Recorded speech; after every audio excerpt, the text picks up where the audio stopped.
3 straight victories, the Cotuit Kettleers look to get back in track as they haven't won a game in their last 3. Good afternoon, ladies and gentlemen. My name is Josh Rothstein. I'm joined by Ben Gainsborough and Will Krause. And if Cotuit needs a win, which they do today, it's a good opportunity against the struggling Hyannis Harbor Hawks. Those 3 losses, or those 3 non-wins that I mentioned before, it started with a tie in a light-affected game at Orleans, which ended in a tie after 7 innings. And on Monday in Bourne, Ben, the first 2 at-bats, we had some good moments. After that, not that much to cheer about. That's the understatement of the century, that there were 2 good moments in those first 2 at-bats. Nick Gonzalez and Casey Schmidt, back-to-back home runs, and they were almost to the exact same spot. It was at left center, right over that left center field. And the funniest part of it was Sam Niederman, our announcer, was talking about how hard it was to hit home runs out of Bourne just a second prior, and then the first 2 batters, 2 home runs. But yeah, after that, the offense really cooled. They had only 5 hits the rest of the game, none going for extra bases. There was a bullpen day for the Cotuit Kettleers, so Chris Holcomb of Tulane made his first start, and the first inning went great. Ran into some trouble in the second inning. He was taken out. Richard Brereton of Emory filled in for him, and he was really sharp. So overall, it was a very good day for the bullpen. They only allowed 3 runs in a bullpen day, which is always tough to get solid pitching in that situation. And but no, it was 2-2 going into the final innings when Judd Fabian hit that big solo home run in the bottom of the 8th to propel Bourne over Cotuit and start this a little bit of a losing streak. So talking about yesterday's game, let's send it back to Josh. Yeah, and we mentioned a bit of a losing streak. The Kettleers went from one end of the Cape to the other with a Tuesday night meeting at Orleans, and it was a very similar game to the one at Bourne. Minimal offense and good starting pitching, especially from the Kettleers. Sean Sullivan went 6 strong. I mean, Reed Johnson have really formed a good 1-2 punch at the top of the rotation, and McCandless filled out that rotation nicely. So that's something the Kettleers can look forward to as the season wanes down. But the offense just once again wasn't there. Nick Gonzalez led off the game with a double. He got to third, was thrown out at the plate at a ground ball in the top of the first, and the Kettleers didn't really threat much after that. And then Cam Hill had a double, 2-out double in the middle of the game. Not too sure if there was a runner in scoring position other than that in that game. And after Sullivan was pulled after the 6th, Evan Justice came in, pitched well. He got into some trouble in the 7th, was able to get out of it. And the 8th was when Orleans scored the only run of the game. It was a walk and then a attempted sac bunt by the Orleans batter that turned into a single. It was a little pop-up bunt right in front of Casey Schmidt, who was charging hard, dove, could not make the play. Really good effort. He came up just a little bit short. There was no play at first. And then after a successful sacrifice, a wild pitch scored the game's only run. Justice was able to get out of the jam after that. But once again, the Cotuit bats just really never got anything going. And it'll be a good opportunity to change that against Hyannis, who has a struggling pitching staff, Will. Yeah, the Hyannis Harbor Hawks, there's no easy way to say it. They've just really, really struggled this year. They're 6-23-1. They have the worst run differential in the entire league with -92. The next closest is -17. So they've really struggled, especially their pitching staff. That's really been the issue for Hyannis. We've seen it in the 3 games they've played against us. Cotuit has won all 3 games against the Hyannis Harbor Hawks, scoring a combined total of 36 runs. That's 12 runs per game against the Hyannis Harbor Hawks pitching staff. The pitching staff has the worst ERA combined in the league for Hyannis, 6.90 earned run average, including the worst opponent batting average at 287. So they've just really, really struggled all year long. And for an offense that hasn't scored a run in 17 innings, this is exactly the team that the Kettleers want to face to get right back on track. And they've got a chance today to win, with a win, to capture their 4th straight Barnstable Patriot Cup against the Hyannis Harbor Hawks. For Aram and Sam's thoughts up in the booth, we'll throw it over to them right now. Good afternoon and welcome to Lowell Park on this Wednesday. Aram waiting alongside Sam Niederman for a matchup between Hyannis and Cotuit. The Harbor Hawks and the Kettleers, 2 teams trending in somewhat opposite directions. They have been all year. Hyannis comes into today's game 6-23-1. The Kettleers coming off of a tough 1-0 loss, fell last night to 15-13-3. The Kettleers have a chance to clinch the Patriot Cup here tonight. Sam, what do you expect here from a Kettleers team on a tough game yesterday that we'll recap, now bouncing back against a team that's been struggling mightily in Hyannis? I expect a little bit of a recalibration game for Cotuit tonight. You look at the offense shut out for just a 3rd time this season against a tough Orleans pitching staff last night, And then the pitching has been really good over the last 6 games, just didn't get any backing from the offense at the plate. I think both of those categories are improved tonight. I think we see more good pitching from Reed Johnston, who we'll get to in a second. And I think that the bats at the plate will come out sharp and with a lot of power. So a quick recap of yesterday. Kettleers have run into tough arms back-to-back ball games. It was Mac Lardner 2 games ago over at Bourne. He went 6 strong innings. And then yesterday it was Jared Schuster, another southpaw. He went 5 shutout innings. What was going on with the Kettleers? Was it a situation of Jared Schuster just being great, or the Kettleers bats starting to slow down, Sam? I think it was Schuster. I mean, he's an all-star. He came out and he played the part. He threw strikes. I love the pace of yesterday's game. We got a classic pitching duel that went wire to wire. We got some great defense. We had a fast-paced game that ended with a real tense 8th inning that shrunk down to a little bit of small ball with a couple of sack bunts and the only run scored on a wild pitch. I think the Kettleer bats fought as hard as they could. You had the tying run on first base in the top of the 9th inning, and Dante Williams, who unfortunately was thrown out trying to steal to end the game. But I thought Cotuit battled against both Schuster and a tough variety of pitchers out of the Orleans bullpen. And Sean Sullivan actually outdueled the all-star Jared Schuster. He went 6 innings, giving up no runs on 4 hits and striking out 6. Evan Justice was good out of the bullpen as well.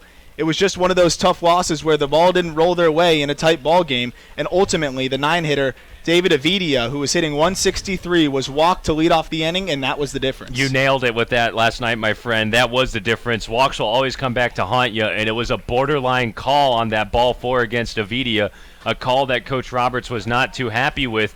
A fastball from Evan Justice that just missed off the plate away from the hitter and Avidia, and then next thing you knew, things got crazy. In the 8th inning, you had a couple of bunts that moved the runners into scoring position. There was some confusion with a potential pinch hitter coming in for Orleans. It was just a really nitty-gritty, nail-biting 8th inning, and you applaud the Kettleers' effort, and we'll hear from Coach in just a moment on how they addressed that bunt defense and Casey Schmidt's dive for a ball.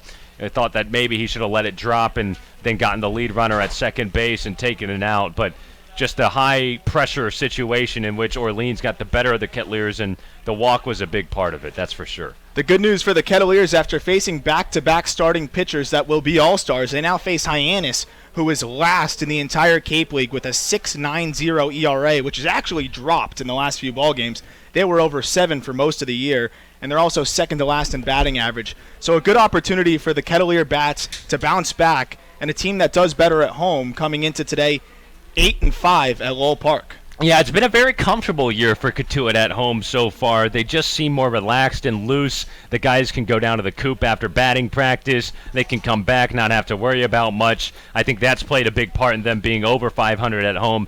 And you talk about Hyannis, Arm. I mean, just to put it lightly, they have not been good this year. It has been a hopeless season for the Harbor Hawks, unfortunately. 6-23-1. They have faded out of this playoff race. Guys are still in good spirits, though. Talking with their clubhouse guys, it sounds like they're still having as much fun as they possibly can. It's just harder when you're not winning. So Harbor Hawks Kettleers coming up next. But first, a quick interview with Coach Mike Roberts. Coach Roberts with us at Lowell Park. The Kettleers play the Hyannis Harbor Hawks today. Coach coming off a tough loss at Orleans last night, 1-0. It's a second consecutive game in which your team has lost by 1 run. What made the difference from being on the winning result or going into the losing result in the end? Well, like I say all the time, polish. You got to polish your skills, and you can't take a pitch off. And we took a couple pitches off in the 8th inning, and we, anyway, they scored a run that probably shouldn't have scored, as we all know, but they did, and got to give them credit for a 1-0 win. What did you think of your team's bunt defense in that key sequence in the 8th, the effort by Casey Schmidt coming in at third base, and just the overall execution in that sequence? Well, the effort's fine. The execution's not, because, Casey dove, and he has tremendous instincts. He's a really, really good old-fashioned baseball player. However, you also have a second option for that play, and is let the ball drop in front of you. The runner's not going to take off. The ball's in the air. You let it fall, and you turn and get at least one player at second or first. So, in that instance, he was aggressive, and the ball just didn't go in his glove. And but we still had him even after that. But we've had way too many situations this year with wild pitches, pass balls, and as an old catcher, that's a no-no for me. Evan Justice looked as good as he's looked all season long after a couple tough outings. What impressed you the most, and what was the big difference in last night's outing for Justice? Well, I don't know that I can tell you the big difference. I know this: he was more aggressive last night, and he's more aggressive in his last two outings that he's been all year. Evan's kind of a quiet guy, a little bit shy, and but he's really picked it up here in the last couple of outings. He threw the ball fantastic last night. I mean, he looked like he went from what I call a suspect to a prospect last night and threw the ball great. How about Sean Sullivan? You challenged him to throw strikes last night, and he did. He filled up the zone 70% of the time, 60 strikes and 85 total pitches, 6 scoreless innings. What impressed you about him? Well, he was just really good. He was just really good. He did throw strikes. He threw strikes with 3 pitches. He's got a great arm. He's one of those California guys that has good instincts as well, like Casey. And, he's just got a bright future in front of him if he'll discipline himself. And he can keep the, quality outings. Maybe you won't always have a great outing last night, but you got to stay away from the poor outings. But I like him on the mound, and, he's very comfortable there, and it looks like he was born on the mound, and he just did a great job last night. I think, the pitchers have to be given the credit. I think Orleans is a very difficult place to hit. To me, it's extremely dark. I think the lights are poor for a league like this, and, I would love to pitch there every night. If I had a good arm, I'm not sure there'd be many base hits off of me. There you go. Coach, thanks for your time. Good luck today. All right, you're welcome. Well, you heard Coach Roberts, but today it's at Lowell Park, a place that's much easier to hit at, especially for the Kettleers. They have loved playing here, 8-5-2 so far this season at home. And on the bump for the Kettleers, it's going to be another guy that's looked really good and thrown a lot of strikes just like Sean Sullivan. It's Reed Johnston this time. Yeah, Reed Johnston might have emerged as the Kettleers' ace in his last start against Harwich. He was so terrific in that game. Worked fast, efficient, threw a lot of strikes, basically everything that Sullivan did last night. And he's the perfect pitcher for the Kettleers to try and snap this mini 2-game skid against Hyannis. I think he goes with a good quality, 5 innings today.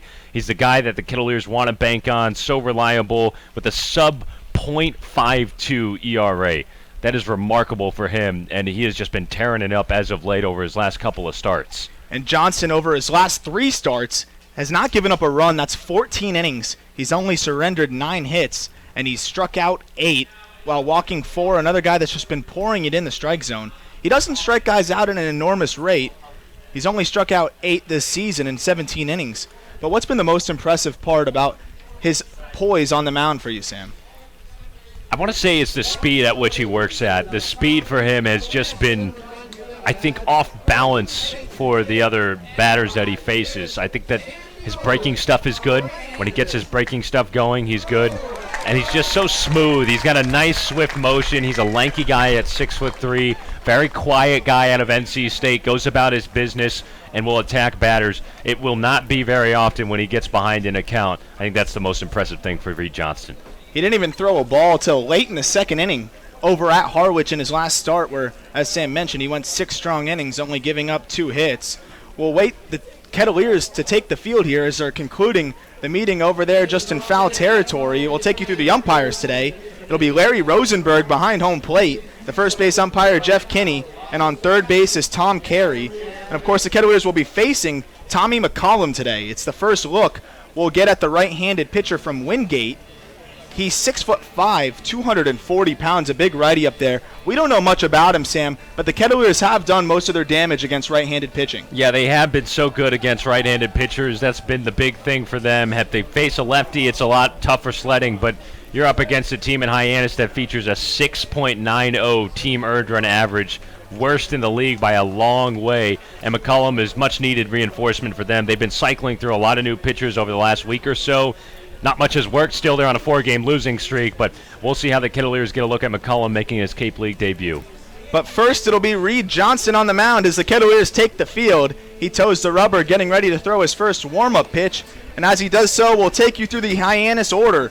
Jordan Westberg, the leadoff hitter, plays shortstop. Jared DeSantolo bats second and DHs. Hunter Goodman in the 3-hole. He'll compete in the home run derby coming up for the All-Star game. He's in right field. Trevor Hoover, the cleanup hitter, bats plays left field. Ian Fair at first base, bats fifth. Jackson Olsen at third base, bats sixth. Chad McDaniel, the switch-hitting catcher, bats seventh. Rowdy Jordan, another switch hitter, plays center field and bats eighth. And Anthony Servideo rounds things out and plays second base. And, of course, they face Reed Johnston, who, as Sam said earlier, has solidified himself as the ace of this staff.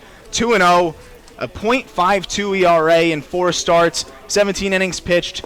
He's walked 4, struck out 8, and only surrendered 11 hits. Yeah, and in his last start against Hyannis, which was back when he pitched a couple of starts ago, he got knocked around a little bit, giving up 5 hits, and he had to exit that game after 3 innings.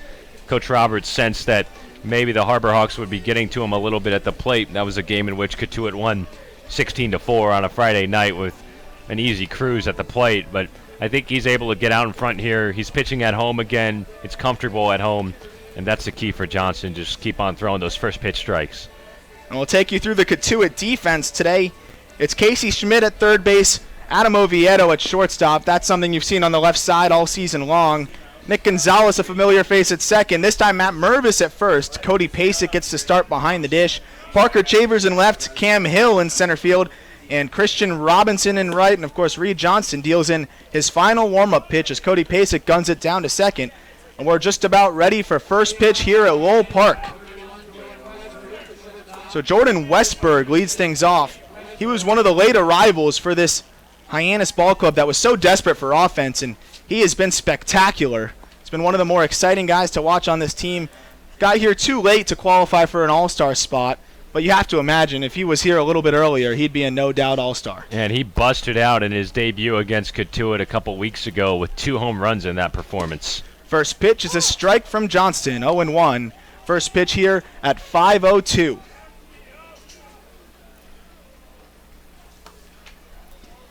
Westberg bats from the right side. Takes a curveball inside for ball 1. Westberg from Mississippi State, just a sophomore. He hit .294 with 6 home runs, 21 doubles, and 61 driven in. 1-1.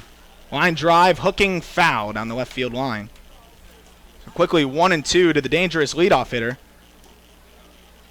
He hit in the middle of the order most of the season for Mississippi State, as you can tell by the 61 runs driven in.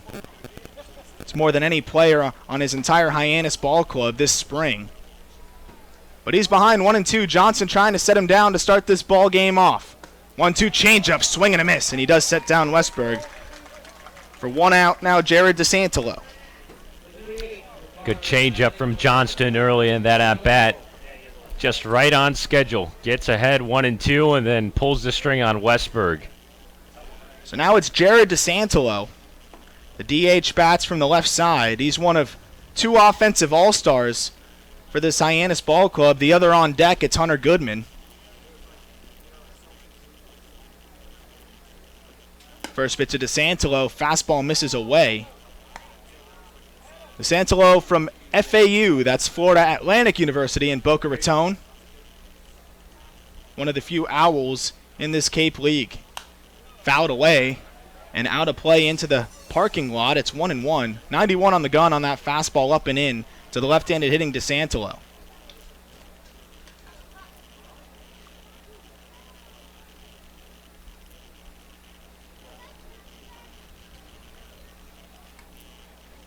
The pitch. Foul tip right into the glove of Pasek, 1-2. Pasek gets the start again today. He sat out yesterday after Colton Kessler manned the duties behind the dish. We've seen that kind of been an alternate spot for Coach Roberts with his catchers. It's a every other game type of thing. The 1-2 misses away, 2-2. We'll see a little Sam Ferry on occasion, but for the most part, it's just Kessler and Pasek alternating. Yeah, it has been a game-by-game basis. Both have caught pretty much every pitcher in the rotation, too. 2-2, grounded foul, and we'll do 2-2 one more time. Hyannis in the blue jerseys. Orange lettering across, blue socks for those that are wearing them high. Cotuit in the home pinstripes, trimmed in maroon.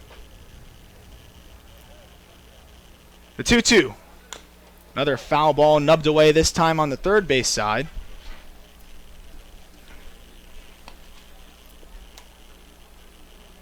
The right fielder, Hunter Goodman, waits on deck. Reed Johnson was able to set down the first batter of this ball game, Jordan Westberg, swinging on a nice changeup. He's ahead 2-2 on DeSantolo. The pitch, swing and a miss. Another changeup, back-to-back strikeouts. And there's 2 away here in the first inning.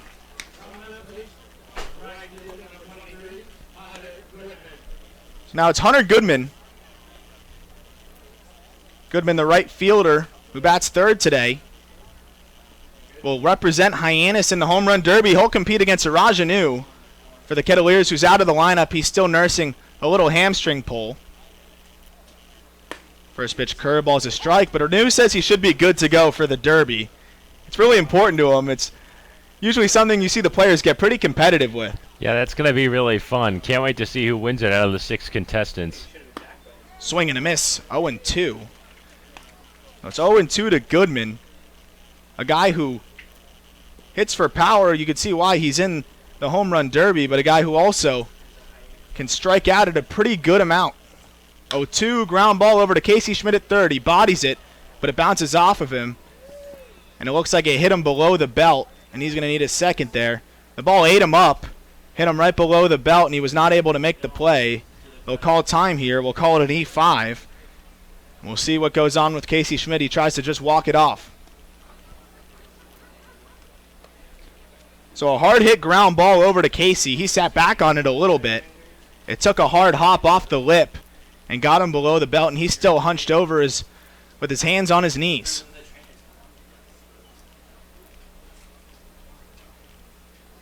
You never want to see that. Hopefully he's okay. Initially, I thought that he just bodied that up and chested it down, but instead ended up getting him below the belt, and he had no throw over to first base. And Casey Schmidt has been a really consistent part of this Kettleer lineup the last couple weeks, especially in this last span of about 7 games or so. He's upped his batting average by about 60 points. He's dropped his ERA by about 50 ticks, and he's just been great on defense as well. Of course, he makes that error there, but in general, been pretty much a mainstay at the hot corner and one of the best defenders on this ball club, Sam. Yeah, it'd be a big blow for Cotuit to lose Schmidt because he's been so key in their recent run of form, both at the plate and on the mound, like you said, Aram. But it's good to see him now at least walking around. Craig Moody's out there checking on him to make sure he's all right. It looks like he just needs some time to recover and catch his breath. And we've all been there. It's something that definitely doesn't feel good, but you know the way Casey Schmidt is, the competitor that he is, he's going to want to stay in this ball game. He continues to try and walk it off, and it looks like he will stay in this ball game. So Hunter Goodman reaches on the error. It's an E5 if you're keeping score at home, and that brings up the cleanup hitter, Trevor Hauver. Hauver plays left field today.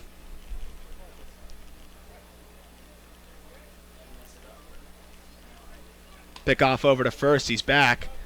Schmidt's still hunched over there. He's playing in on the grass. You can tell he's still in a great deal of pain, but you got to commend him for sticking in this game. Yeah, that's the thing. He can't get subbed out, otherwise he's out for good. So he's going to try and gut out the final out of this inning. First pitch, fastball outside corner, strike 1. Johnson was 1 pitch away there from striking out the side. He was able to get Goodman to hit that hard ground ball to third that unfortunately ate Casey Schmidt up. But now he leads off Hauver with a strike here. It's 0-1. The 0-1.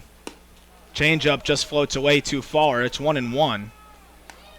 Hauver's hitting .224 this spring. He has walked a whopping 22 times. That leads the Hyannis Ball Club. He's 19 for 85. The 1-1. That's lifted up. We'll see if it's playable. It should be. Casey Schmidt calls for it. Ranges back and makes the grab for out number 3. So Casey Schmidt bounces back, records the final out as he spikes the ball in a little bit of pain there back towards the mound. And we'll see if he stays in this ball game as he'll be due up third in the bottom of the first. We'll go into that bottom of the first. Kettleers will try and draw first blood. You're listening to Cotuit Kettleers Baseball on the Cape Cod Baseball Network.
Home half of the first here at Lowell Park, Reed Johnson was able to dance around an error by the third baseman Casey Schmidt and strand Goodman on first. He got Hover to pop out to third and struck out a pair. And now we'll get our first look at Tommy McCollum on the mound. He makes his Cape debut, and he'll face a Cotuit Kettleers lineup that sounds like this. Nick Gonzalez leads things off, plays second. Matt Mervis in the 2-hole, batting second. Casey Schmidt batting third, playing third. Parker Chavers in the cleanup spot in left field. Christian Robinson in right field batting fifth. Cam Hill in center batting sixth. Cody Pasek catches and bats seventh. Robbie Martin in the 8-hole is the DH today. And Adam Oviedo rounding things out and plays shortstop. They get a look at Tommy McCollum from Wingate, Division II school.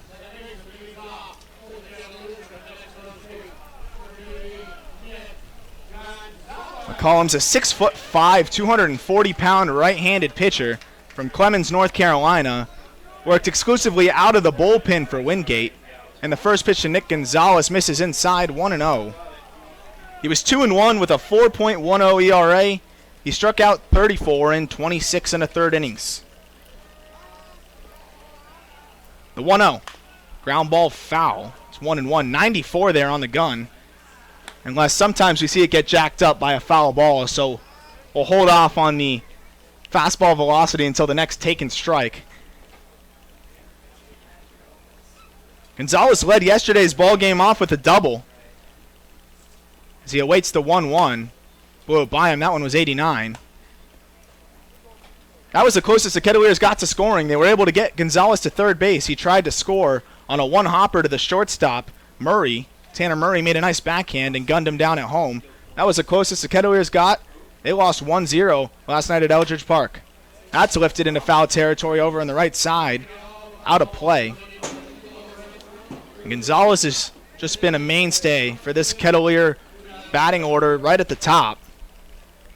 And how could you move him from there? He's hitting .340 coming into today. 36 for 106. 22 runs driven in as a leadoff hitter, Sam. Tied for the team lead with 5 home runs. So 1-2. That's lifted in the air and out of play. Just into the stands on the first base line. That's amazing. To lead the ball club in RBI as a leadoff hitter is just such a tall task, but Nick Gonzalez seems like there is no task too tall for him. He's just fired on all cylinders all summer long. Can't wait to see how he competes in the All-Star game this Sunday against that top-quality pitching that he'll face, and he's faced it all summer long still and has produced at such a high rate. Tries to stay alive, 1-2, a line drive. That'll get into right center field for a base hit. A leadoff single for Nick Gonzalez, and welcome to the Cape League, Tommy McCollum. You got to face Nick Gonzalez. Yeah, that is quite the first matchup, right? Just go up against one of the league's best hitters so far this year, and he grew to fastball a little low and in, was able to golf it out into short right center field. Well done. Just a really nice piece of inside-out hitting by Gonzalez. We've seen him so comfortable hitting to all parts of the field. This time he goes the other way to right. And now it's Matt Mervis, the first baseman. He bats from the left side. First pitch, that's lifted. Should be playable over in foul territory. Ranging back is Olsen. He's called off by the shortstop Westberg, who makes a sliding grab there. What a play by Jordan Westberg. We've seen him do it with the bat. Now he shows off the leather. Yeah, that was really good by Westberg. Thought Olsen was going to have a look at it, but Westberg came flying in at the last second and made the catch sliding on the seat of his pants. That's a hard play going into the shadows with the ball that far away from you at short. So now it's Casey Schmidt. It's good to see him still in the ball game after taking a short hop right below the belt. He was in a great deal of pain for a good few minutes there. Stayed in the ball game and now gets his first look at Tommy McCollum.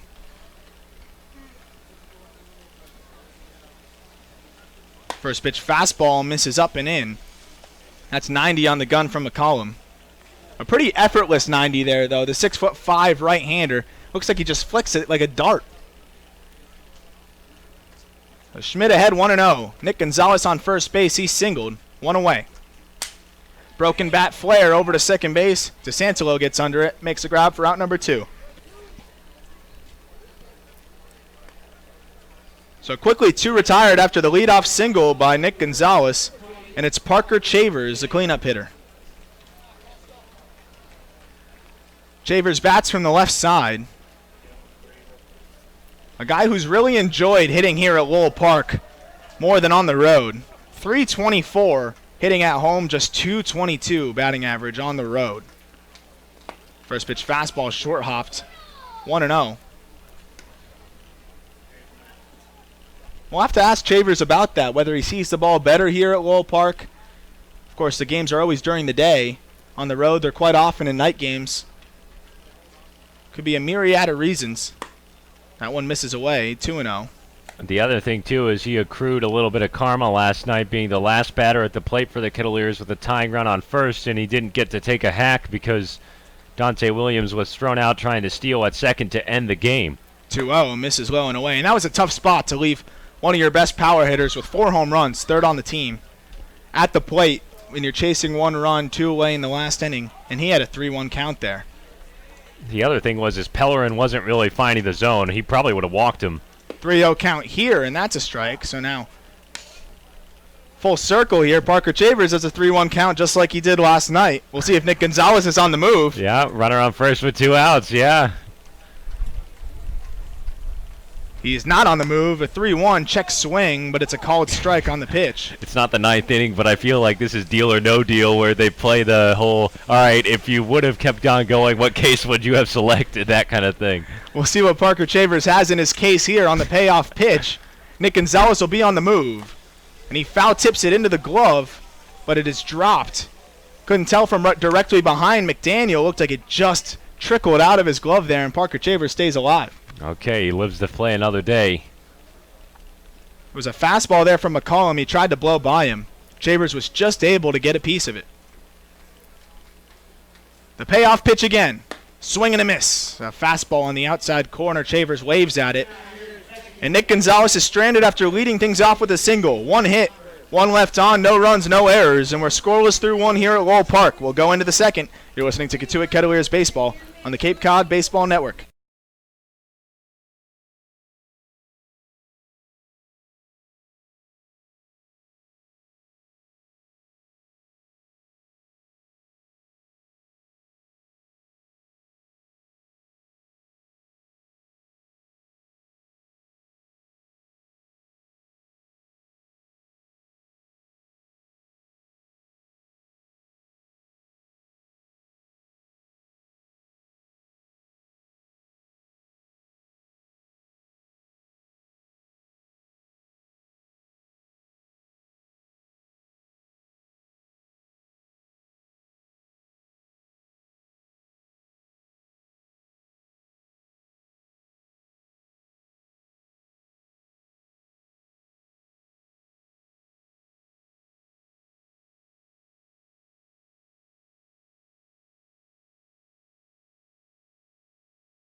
Johnston looked good in his first inning of work. Now out for the second.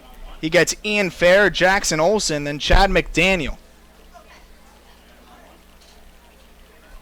Fair, the first baseman, has hit really well in his 12 games for Hyannis as he takes a first pitch fastball inside.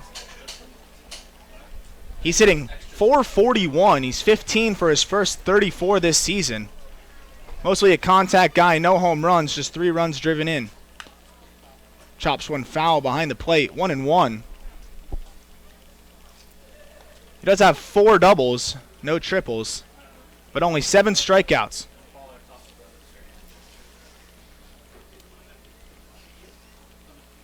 The 1-1 from Johnston. Flared down the right field line and out of play. So it's 1-2. Johnston continues to pump strikes in. Fair's 11 for his last 25. He's .440 in his last 10 games. Ground ball over to Casey Schmidt. He makes a spinning grab, throws it over to first. It's high. Mervis jumps and gets the tag down on fair as he tried to cross first base. A nice job by Mervis to stay with that as the throw took him up the line and in the air. Last night we saw a couple of good plays by Mason McWhorter at first base, and this time Matt Mervis gets the call at first defensively. He does a nice job there to save an out for the Kettleers on a high throw. Here's Jackson Olsen, the third baseman, who's on an opposite trend of Ian Fair, who just grounded out to third. He's 1 for his last 15. Fastball outside corner, strike 1. Olsen from Hartford University, he'll be a senior. Swings through a changeup, it's 0-2. And Johnson continues to go to that changeup against the left-handed hitters. Olsen bats from the left side. The 0-2. Fastball fouled away, out of play over the third base grandstand.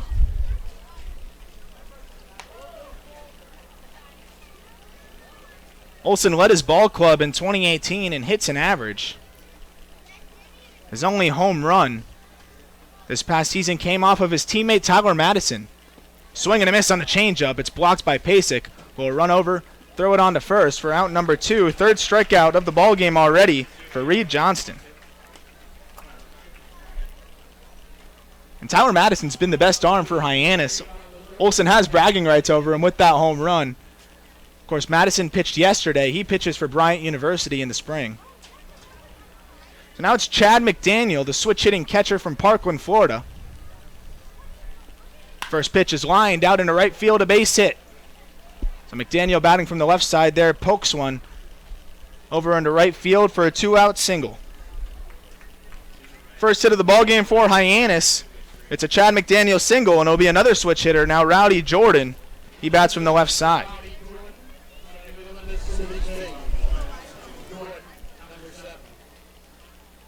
Rowdy Jordan from Mississippi State, a teammate of Jordan Westberg. He's from Auburn, Alabama. He had 296 home runs, 49 runs driven in 66 starts.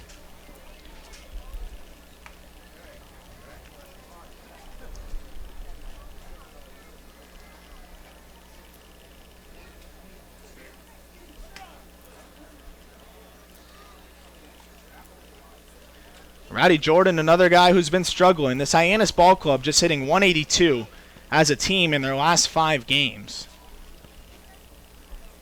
The pitch to Jordan. Gets the outside corner, strike 1. Jordan hitting just 174.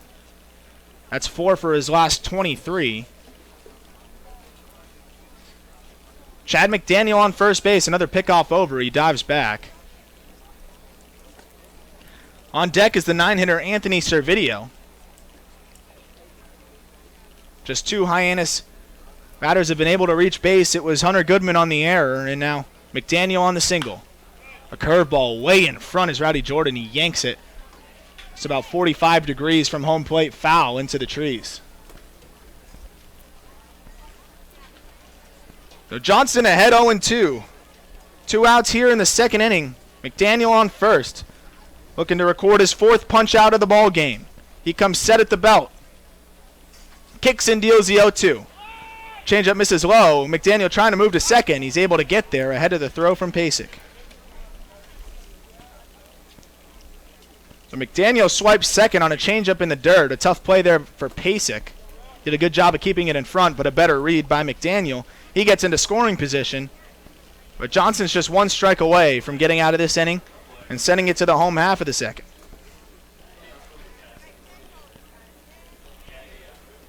Now an inside move to second base. McDaniel back standing up.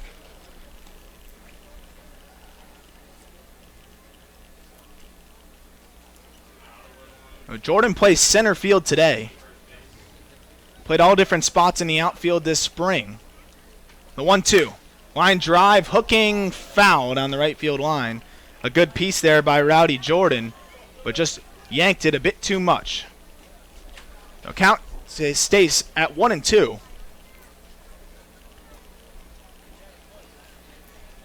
McDaniel on second. He singled and just swiped second. 2 outs, 2 strikes on the 8-hitter Rowdy Jordan, the switch hitter from the left side. Reed Johnson steps off. Johnson trying to make it 16 consecutive innings without a run.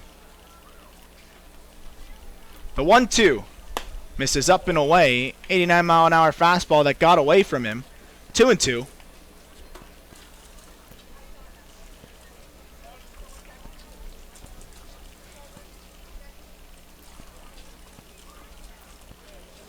Just one hit apiece for both sides so far. The 2-2 pitch. A ground ball foul. A foul tip there by Jordan, who's got a nice little battle brewing between himself and Reed Johnson on the mound.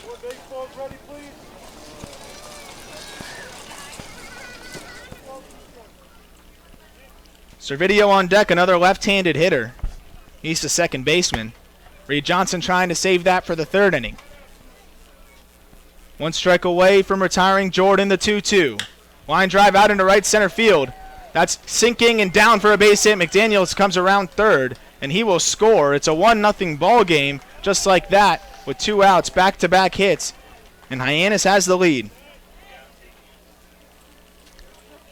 That's okay for Cotuit. You know, Johnson's going to throw so many strikes. That's what we talked about in the open. And if you're throwing strikes, that means you're going to have a chance to hit it, and that'll happen sometimes. And a couple of base hits with 2 outs have given Hyannis the lead here in the top of the second. A great at-bat there from Rowdy Jordan, who saw a lot of pitches. So now it's Anthony Servideo, the 9-hitter and second baseman. He bats from the left side. Fastball inside corner, strike 1, 0-1. Servideo from the University of Mississippi, a sophomore from Jupiter, Florida, and Jupiter High School. Right around where the Florida Marlins and St. Louis Cardinals do spring training.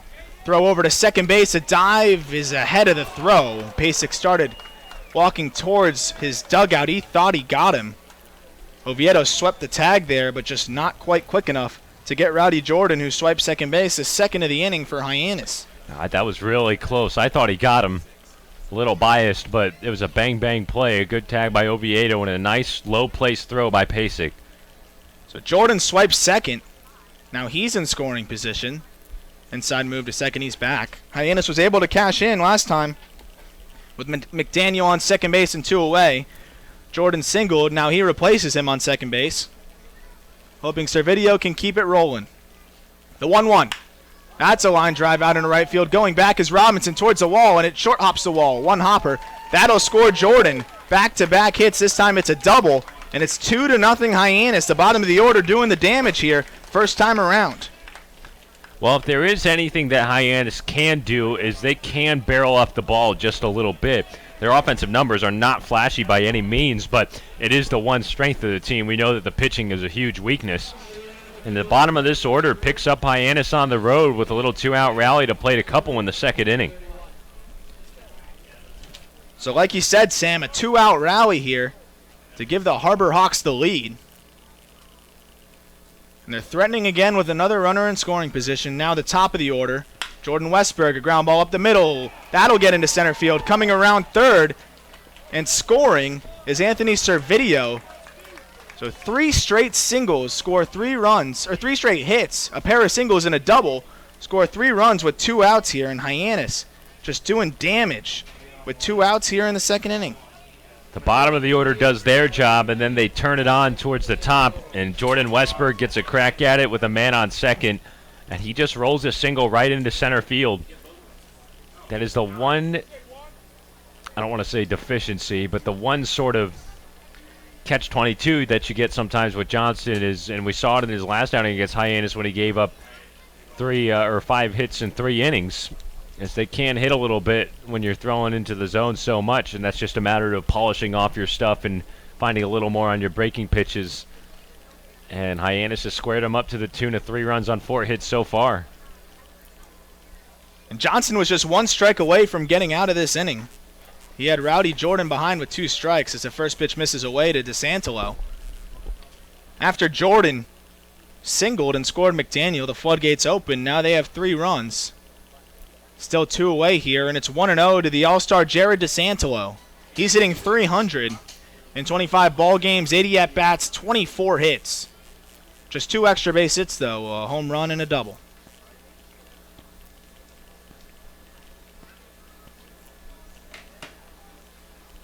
Westberg on first base.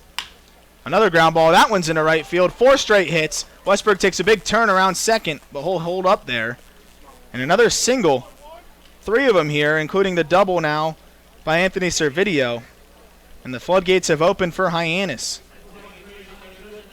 Wow. What an inning for Hyannis with the 5 straight hits.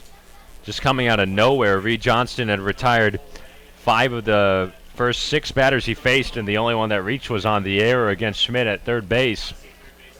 And now the Harbor Hawks are just finding holes through the infield. Another move to second base. Westberg dives back. It's Hunter Goodman. He reached on the error by Casey Schmidt at third base. Goodman 5 home runs this season. He'll represent the Harbor Hawks in the Derby upcoming this week. Over at Eldridge Park, a swing and a miss on a curveball, 0-1. You mentioned it's feast or famine for Hunter Goodman this summer so far. 5 home runs, 26 runs driven in. But he has struck out 31 times in 103 at-bats. The 0-1. Another curveball doubled up on him, swing and a miss, and it's 0-2. Westberg on second, he singled. That plated a run, and he advanced to second on the single by Jared DeSantolo. 5 consecutive hits with 2 outs here for the Harbor Hawks. The 0-2. Fouled straight back, will do it again.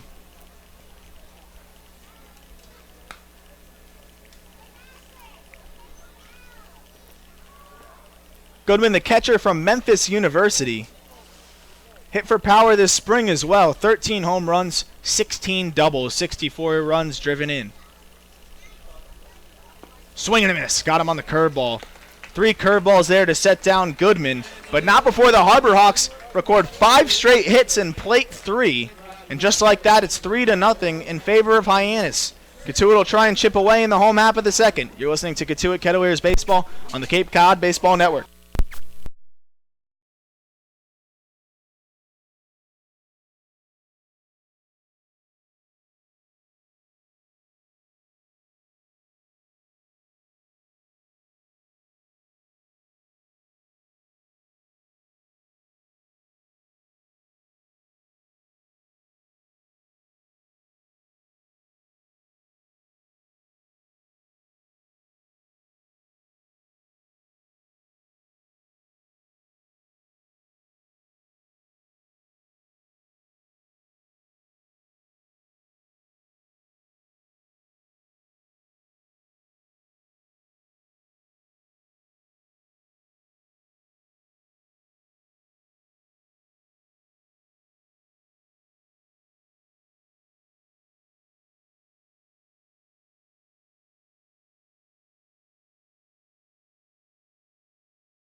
Puts up a 3 spot there in the top of the second on Reed Johnston, who went into that inning having not surrendered a run for 15 2/3 consecutive innings.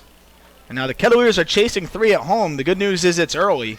Only the bottom of the second here. It's the back half of the order. Christian Robinson, Cam Hill, and Cody Pasek, 5, 6, 7. Robinson, the left-handed hitter from Stanford, he plays right field today as he swings and misses through a fastball. Robinson took an 0 for 4 yesterday.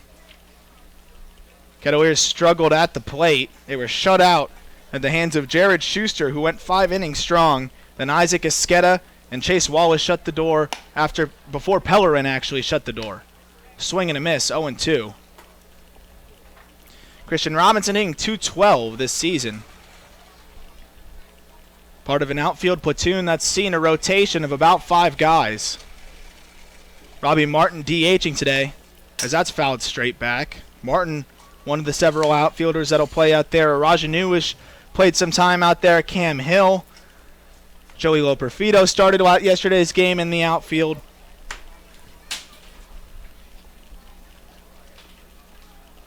The 0-2 pitch. That's lifted out into right field. Looks like he got under it as it floats over to Goodman.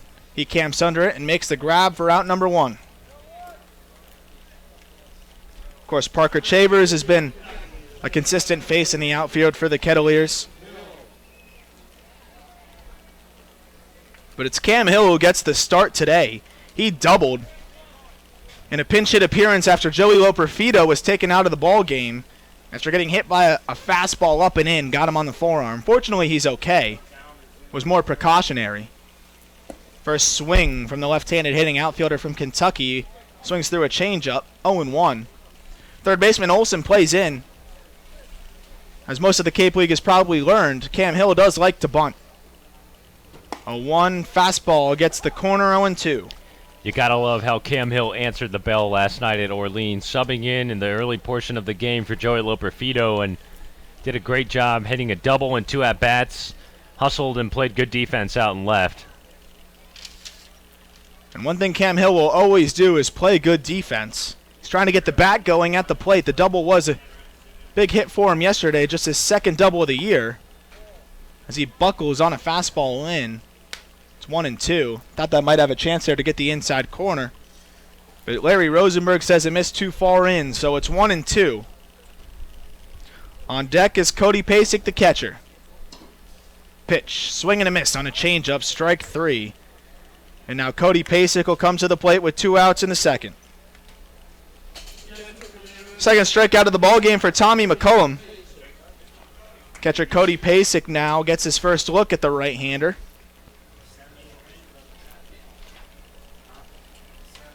Pasek, one of 8 All-Stars for the Kettleers, a great story, the local kid. Having a great year behind the dish. Ground ball over to the shortstop, Westberg, who scoops it up, throws it on to first base. And a 1-2-3 inning as McCollum has faced just 1 over the minimum. We'll go into the 3rd inning. My partner Sam Niederman will take over the play-by-play duties. You're listening to Cotuit Kettleers Baseball on the Cape Cod Baseball Network.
Welcome back to Lowell Park, top of the 3rd inning. Kettleers trailing the Hyannis Harbor Hawks 3-0 on a Wednesday afternoon. Glad that you could join us. Sam Niederman and Arm Layton in the booth. Josh Rothstein driving the bus behind us. Jacob Cohen on the cameras if you're watching on YouTube or tuning in old school, little radio action on Mixler.com/Cotuit Broadcasting. Hyannis back at the plate. Trevor Hauber, Ian Fair, and then Jackson Olsen due up. 4, 5, and 6 against the right-hander Reed Johnston into his 3rd inning of work on the hill. Wind up for the righty, and he kicks and deals. A fastball spotted on the outside corner for a strike. 0-1 on Hauber. 0 for 1 today with a pop out to 3rd base in the 1st inning. Casey Schmidt does play in on the edge of the grass at third. Deep bend in the knees. Wave and a miss. Good changeup downstairs by Johnston. He's in the driver's seat. No balls and 2 strikes. And that was a pitch we were wondering where it was after they rattled off 5 straight hits. He wasn't going to the changeup as much. 0-2 fastball upstairs at the letters, 1 and 2. You think he should go back more to that to try and dance around the 5 hits that Hyannis has produced so far? Especially against the left-handed hitters. He's gotten a lot of swing and miss. 1-2 to the lefty. He works a change again, just a little low and away, and Hauver gets a piece of it foul into the parking lot. Still 1 and 2. Hyannis posted up 3 runs on 5 hits in the second inning against Johnston. All 5 hits coming back to back to back to back to back with 2 outs. Wave and a miss. Got him on a breaking ball. And Hauver's down on strikes to start things off in the visiting half of the third. Reed Johnston with his 5th strikeout of this game. He's given up the 5 hits and 3 runs to go along with it. 1 down and the base is empty for Hyannis. Ian Fair, the right-handed batting first baseman, back up at the plate. First pitch curve got him swinging. No balls and 1 strike. Fair's 0 for 1 with a ground out to third base back of the second. Infield back at normal depth for Cotuit. 0-1 from Johnston. Hard ground ball, left side, and this time it gets into left field for a base hit. Ian Fair pulls a single on the left side. It was just out of the reach of Casey Schmidt to his left. And Fair comes up with a hit to make it a 7-game hitting streak for him at the plate. Hyannis with a 1-out base runner in the top of 3.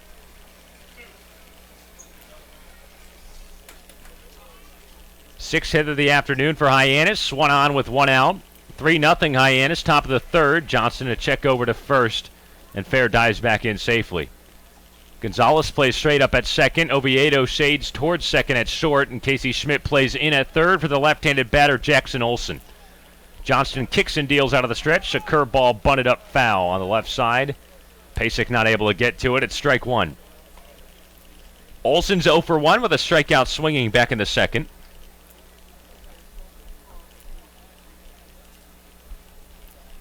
See how Cotuit's bunt defense works out in this situation.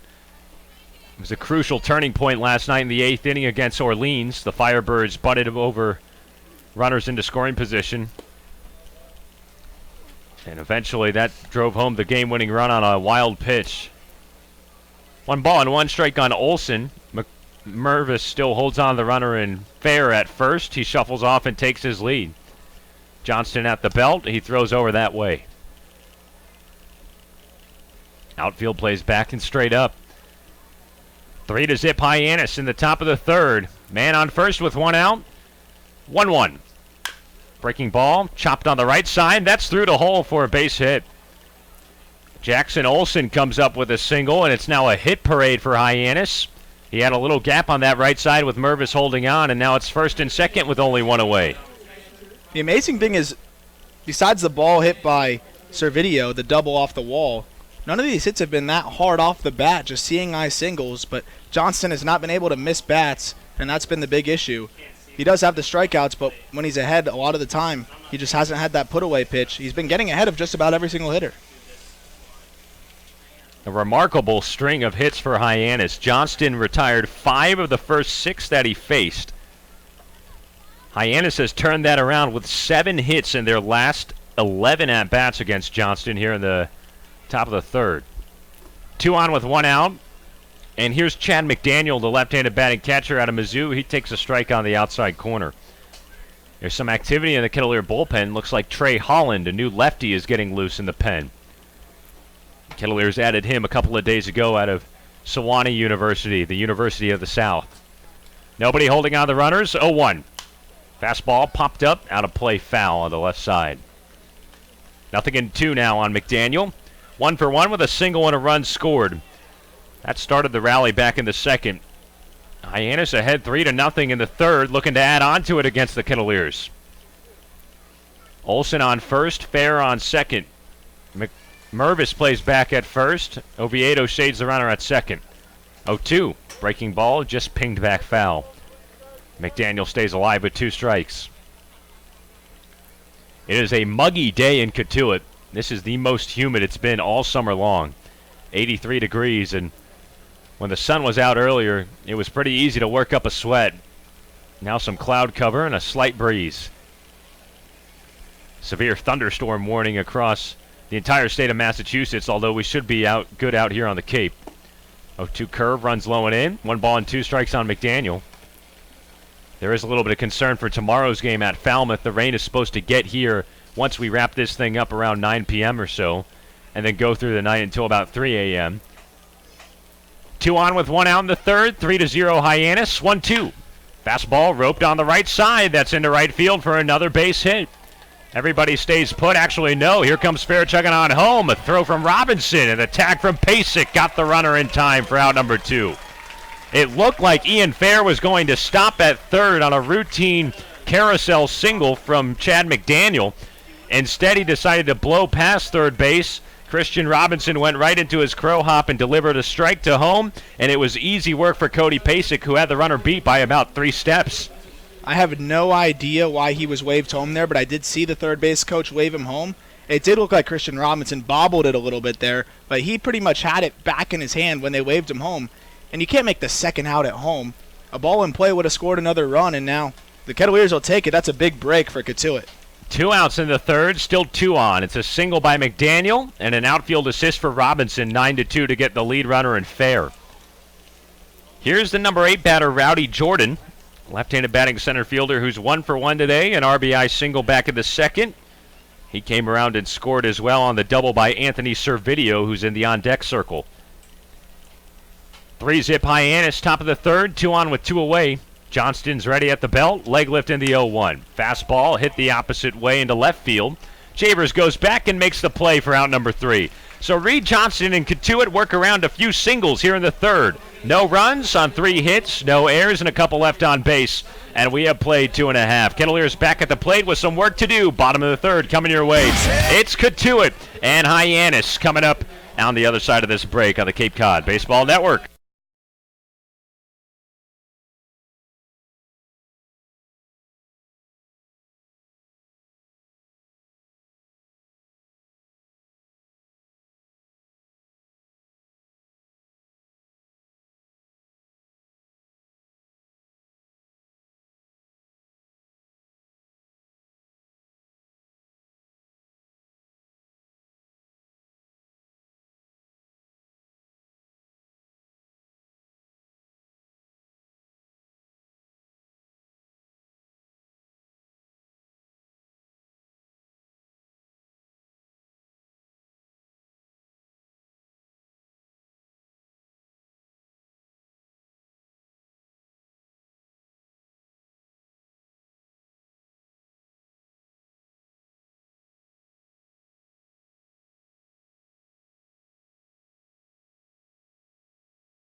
Welcome back to Lowell Park, bottom of the third inning. Kettleers down 3-0 against Hyannis.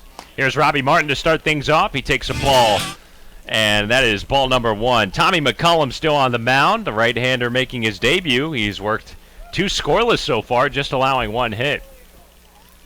1-0, fastball driven the other way, left center gap. Jordan on the run, and he flags it down in the alley. Wow. What a run by Rowdy Jordan to flag it for out number 1. What a play. Not only did he just run that down without having to lay out, the route was perfect. Took a perfect route to that ball, really efficient.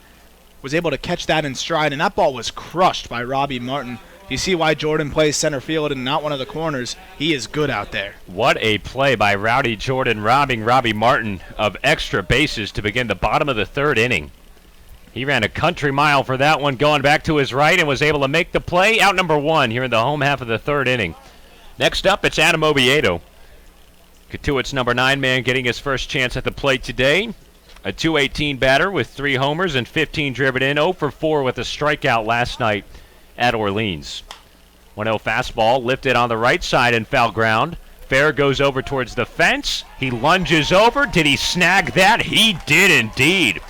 Ian Fair, full extension with the left hand, just able to get it into the webbing of his mitt. A great catch in foul ground for out number 2, and it's Hyannis with a little bit of defense in the bottom of the third. Who are these guys, and what do they do with the Harbor Hawks? Yeah, that's a great question. 2 tremendous plays by Hyannis in the field to retire the first 2 Cotuit batters at the plate. First it was Jordan in the left center gap with a catch. Then it was Ian Fair who tracked over right at the fence in foul ground past first base and reached over and made the catch amongst the fans for out number 2. Back to the top of the Kettleer lineup. Here's Nick Gonzalez, who's responsible for the only hit of the day. He singled back at the bottom of the first and was stranded on first base. 2 down, bases empty, 3 to zip Hyannis. And an opposite field fly ball into deep right field. Could it have a chance at the right field foul pole? There it goes. It's gone for Nick Gonzalez. Gonzo sprints around the bases and puts the Kettleers on the board with his 6th home run of the season, a solo shot here at Lowell Park. Even the balls he mishits just carry. That was a ball that he got off about the end of the bat, got under it a little bit, and just poked it over the 320 sign the other way. He is just so good at hitting the ball the other way. He's done it both times today. This time he leaves the yard. Goodman gave it chase all the way to that right field foul pole, 320 feet down the line. And that ball sailed over just into the Hyannis bullpen, and Gonzalez picks up the Kettleers. He's got both hits for Cotuit so far today, and he trims it down to a 2-run deficit with a solo blast in the bottom of the third. 2 outs, still nobody on. Matt Mervis next up. He takes a fastball high. 2 balls and no strikes on the left-handed batting first baseman from Duke. Cotuit finally breaks through on the righty and Tommy McCullum. Fastball on the outside corner. It's now an even count on Mervis. 1 ball and 1 strike. Looks like Reed Johnston might be pulled out of this ball game for the 4th inning. Trey Holland, a lefty out of Sewanee University, has been getting loose. 1-1 breaking ball, chopped foul past first base. 1-2.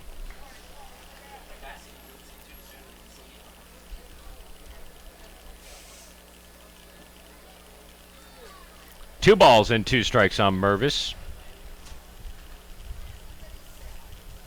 McCollum shakes off his catcher McDaniel. Now into the windup. 2-2. Got him swinging on a fastball. 92 miles an hour on the outside corner. And Tommy McCollum strikes out Mervis to retire the side here in the bottom of the 3rd inning. But the Kettleers get one back. It's Nick Gonzalez who comes up with his 6th home run of the season. A solo blast to deep right field, and that makes it a 3-1 ball game. We're headed to the 4th. This is Cotuit Kettleers baseball on the Cape Cod Baseball Network.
Welcome back to Cotuit. Top of the fourth inning, Kettleers get one back in the bottom of the third. Nick Gonzalez produces an opposite field drive, his sixth home run of the season to make it a 3-1 game.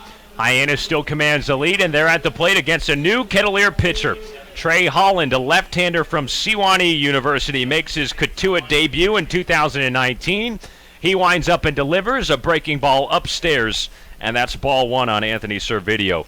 Glad that you're along with us this afternoon. Sam Niederman and Arm Layton. Holland back for his second summer with Cotuit. He was just added to the roster 2 days ago, and he gets Servideo to swing at an 84-mile-an-hour fastball to even up the count 1-1. He joined the club last season late for the postseason run. Now he's back for the middle to end of the season. Ground ball to first base. Matt Mervis makes the play at his own for out number one. So we get to see a little bit of Holland. He's definitely a change of pace guy. Arm, a lot of junk, not going to blow you by with velocity. He mixes up a lot of different breaking balls, and he's a lefty that gets his first shot this summer with the Kettleers. Well, Chris Holcomb fits that kind of description as well, and he's looked really good so far. So maybe those soft throwers from the left side can have some success against these wood bats. Holland could follow suit. That would be big for the Kettleers. Back to the top of the Hyannis lineup, Jordan Westberg takes a fastball on the outside corner for strike one. Westberg 1 for 2, struck out in the first, produced an RBI single in the second. 3-1 Hyannis in the fourth, one out, nobody on. 0-1. Breaking ball, tap towards third, charging play by Schmidt. He throws on the run and makes the play for out number 2. It's Casey Schmidt charging in and swooping away with his right arm to throw it across the diamond to Mervis. Westberg retired, 2 down here in the fourth.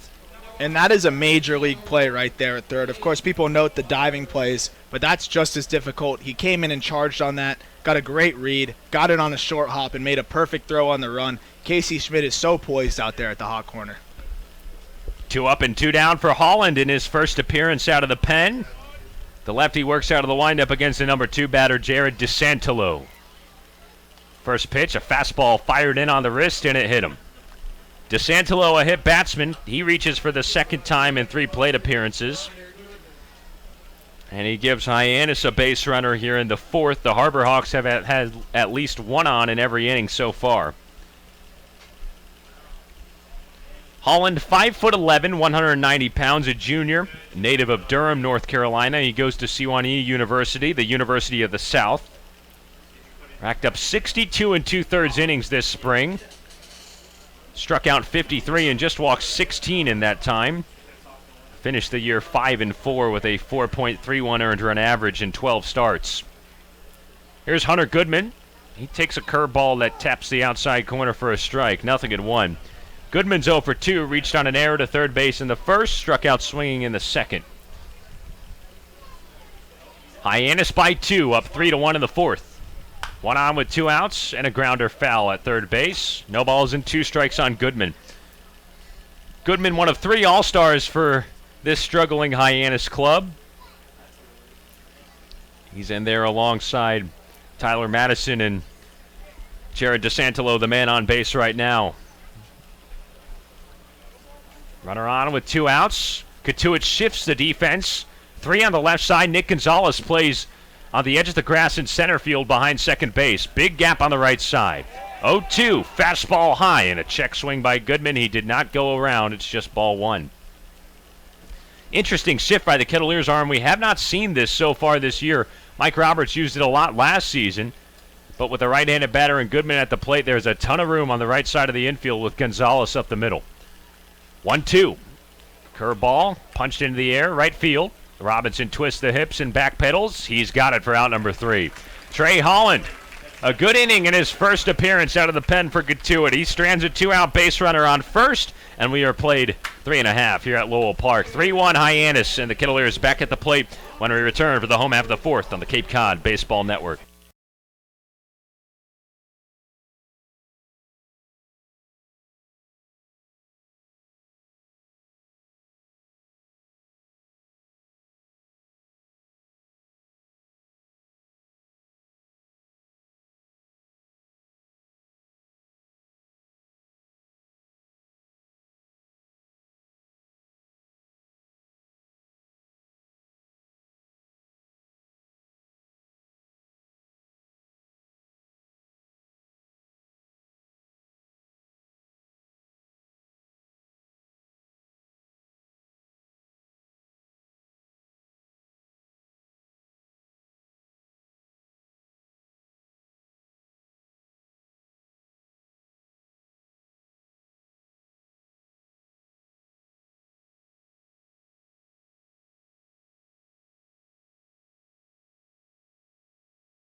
Work is brought to you by Curry College, who has 14 NCAA Division III athletic teams. You can read about all that championship success and the Curry Colonels online at curry.edu. That's Curry College. It's online at curry.edu. Bottom of the fourth at Lowell Park, 3-1 Hyannis. Kettleers at the plate with a chance to get back into this one. It's Casey Schmidt, Parker Chavers, and Christian Robinson due up 3, 4, and 5 against the right-handed pitcher Tommy McCullum. First pitch from the right-hander, a fastball down the heart of the plate for strike one.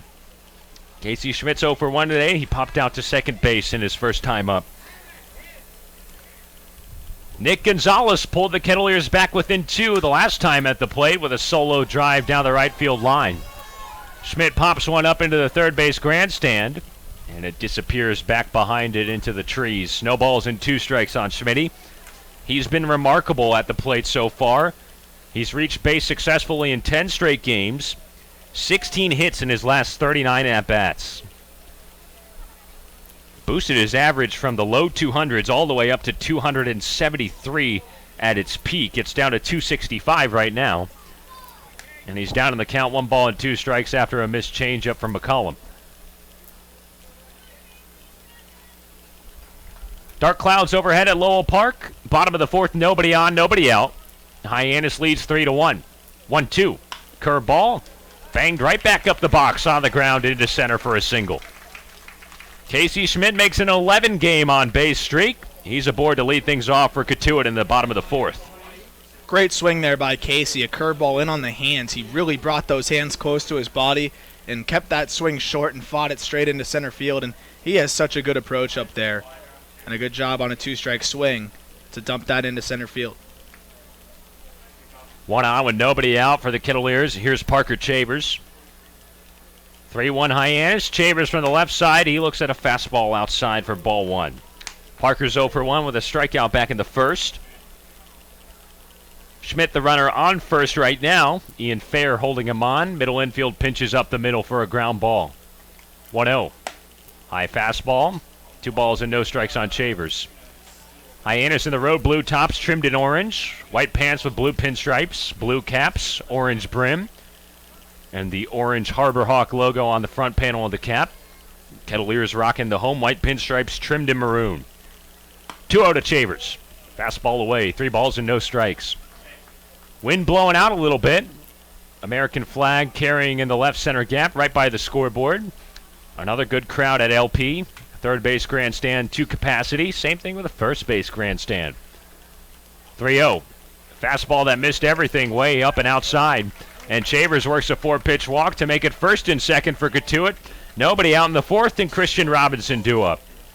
This is a good spot for the Kettleers. They're only chasing 2. They've been able to keep Hyannis at bay after those 8 hits. And they got to pick up at least 1 here. You never know how the situations come back. We learned that yesterday at Eldridge Park. Ray Korn, the Hall of Fame Hyannis pitching coach, walks out onto the mound to talk with his new right-hander, Tommy McCullum. Hyannis jumped on Cotuit in the top of the second inning. They strung together 5 hits for 3 runs with 2 outs in that inning against Reed Johnston. Johnston wrapped up his day going 3 innings, allowing all 3 runs on 8 total hits. He didn't walk anybody and struck out 5. Trey Holland worked the 4th for Cotuit, dancing around a 2-out hit batsman. It's been the Tommy McCullum show on the mound for Hyannis. Despite the Nick Gonzalez solo home run, he's just given up 3 total hits and only 1 run. That's it for Ray Korn on the mound. He walks back to the first base dugout. Christian Robinson set to come to the plate from the left side, 0 for 1 with a fly out to right field. Chavers on first, Schmidt on second. Olsen plays in on the corner at third. Fair plays back at first. Potential sacrifice situation for Robinson. 2 on with nobody out.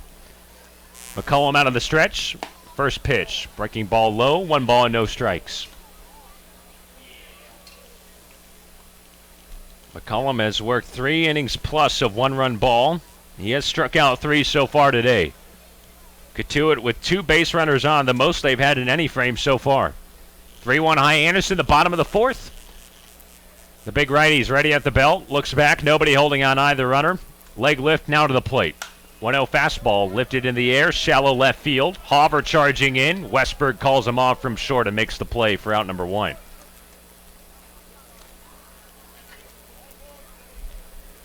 One man down in the bottom of the 4th inning. Jordan Westberg tracks back into the outfield to make that catch from shortstop. Robinson retired for the 2nd time this afternoon. Still 2 base runners on for Cam Hill with 1 out. Tough there. You want to get the runners over so that a ball in play can get this game within 1, but just not able to yank that ball on the ground. And now it's up to Cam Hill to try and poke a base hit. Chavers on first, Schmidt off second. Nobody holds on either runner. Cam Hill comes to the plate from the left side, 0 for 1 with a strikeout. McCullum out of the stretch. First pitch, a swing and a miss on a changeup downstairs. This is a rivalry game between Cotuit and Hyannis. Both teams represent the town of Barnstable. Hyannis, of course, the biggest metropolitan area on the Cape, home of the Kennedy family. Cotuit, a small little village about 25 minutes west down the road on Route 28. Swing and a miss by Hill. It's 0-2. These two rivals have a lot of tradition in the Cape League. Cotuit is the all-time winningest team in the Cape League with 16 championships. Hyannis has 3 championships, their last one coming back in 1991. This Barnstable Patriot Cup rivalry series was instituted back in 2004. 16th rendition of it. Foul ball back by Hill. No balls and 2 strikes on the center fielder from Kentucky. The Barnstable Patriot is a local newspaper on Cape Cod, and the sports section of that paper decided to introduce the Patriot Cup, a rivalry series between these 2 Western Division teams. They play 6 times a year. Whoever wins the most games in the 6 regular season matchups takes home the Patriot Cup. The Kettleers have won it 7 of the last 8 years, including last season. Cotuit has won all 3 previous matchups against Hyannis so far this summer. So a win today would mean that the Kettleers clinch their 8th Patriot Cup in 9 years over Hyannis, and it would be their 11th overall in this 16-year history. It's been a dominating, lopsided rivalry series to favor the Pinstripes so far. Gonna have to come back today, though, down 3-1 in the bottom of the 4th. Hill takes a breaking ball. It skips past McDaniel, and Schmidt slides into third base, feet first. Chavers stayed put at first, but Casey Schmidt moves up to third base on a pitch that got behind the Hyannis backstop. That's huge here. Cam Hill needs to find something he can put in play. We know he's fast enough to beat out a double play up the middle. So just anything on the ground or in the air. Bring this game within 1. First and third for Cotuit, 1 out. Hyannis leads 3-1 at the moment. 2-2. Curveball, it gets behind McDaniel. It did not hit the batter. Here comes Schmidt. He slides, and there's no play at the plate. Schmidt scores on a wild pitch, and now it's a 3-2 ball game. Kettleers back within 1. It looked like Cam Hill was about to tell the home plate umpire, Larry Rosenberg, hey, that hit me. But once he saw Casey Schmidt coming home, figured, well, we'll take the run there, and he didn't say anything else after Casey Schmidt scored. I guess he decided it's not worth it to plead his case. Schmidt came waddling on home, a little hindered still from taking that hard ground ball back in the first inning at third base. He was able to slide in, though. McCullum's throw was way high and outside. Chavers moves up to second base, 1 out. And now a 3-2 pitch to Hill. Fastball sliced away foul on the left side. Still 3-2. Hyannis 3 and Cotuit 2 on the scoreboard. Probably scored that one a pass ball. It was high and McDaniel wasn't able to snag it. Regardless, a high and tight curveball gives the Kettleers their second run of the game to pull back within 1. Chavers off second, shaded by Westberg. McCullum at the belt. Looks back that way, now to the plate. Payoff pitch, fastball, just a little low below the knees, and Cam Hill works a walk.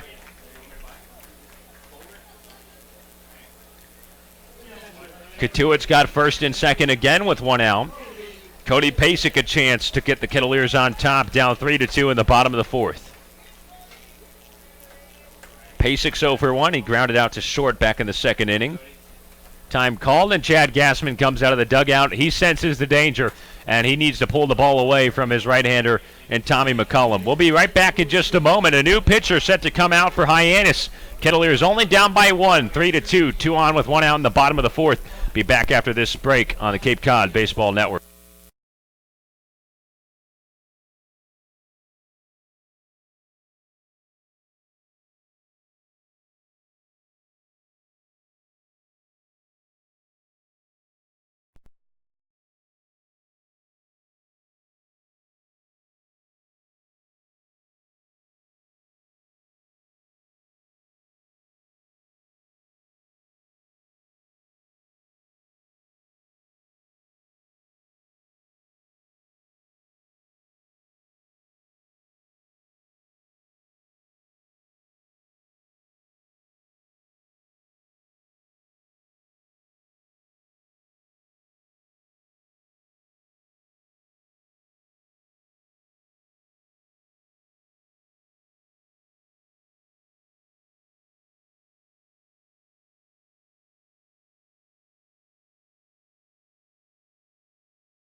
Kettleers down 3-2 against Hyannis, and Hyannis brings in a new pitcher.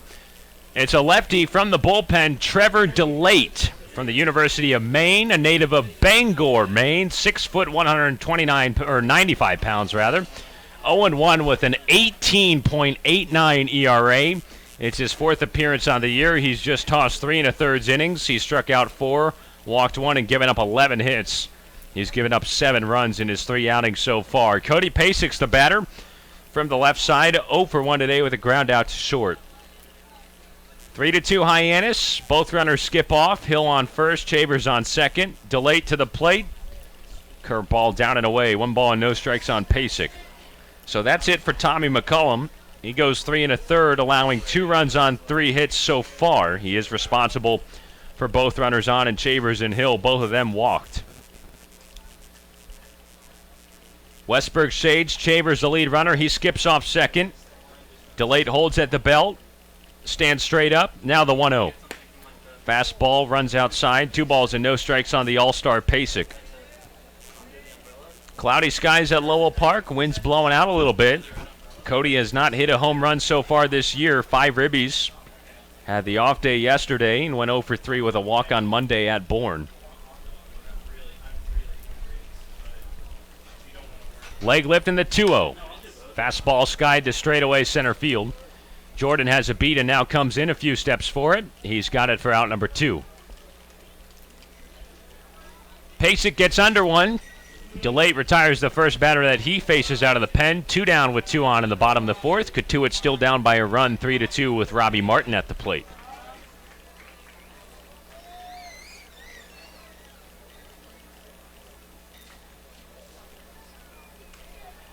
Robbie Martin's 0 for 1 with a fly out to center field. It was a great catch by Rowdy Jordan out there. He was able to rob him of a double in the left center field gap.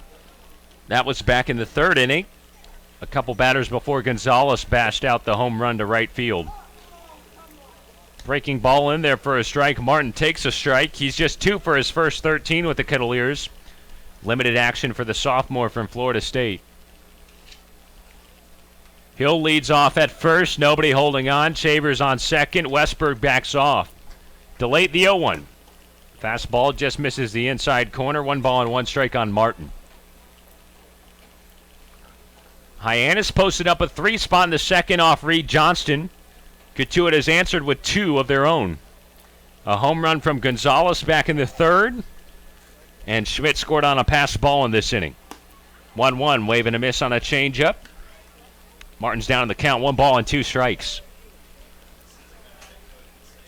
Cotuit seeking a clinching victory in the Patriot Cup Series this afternoon. Would make it 8 wins over Hyannis in that rivalry series in the last 9 seasons.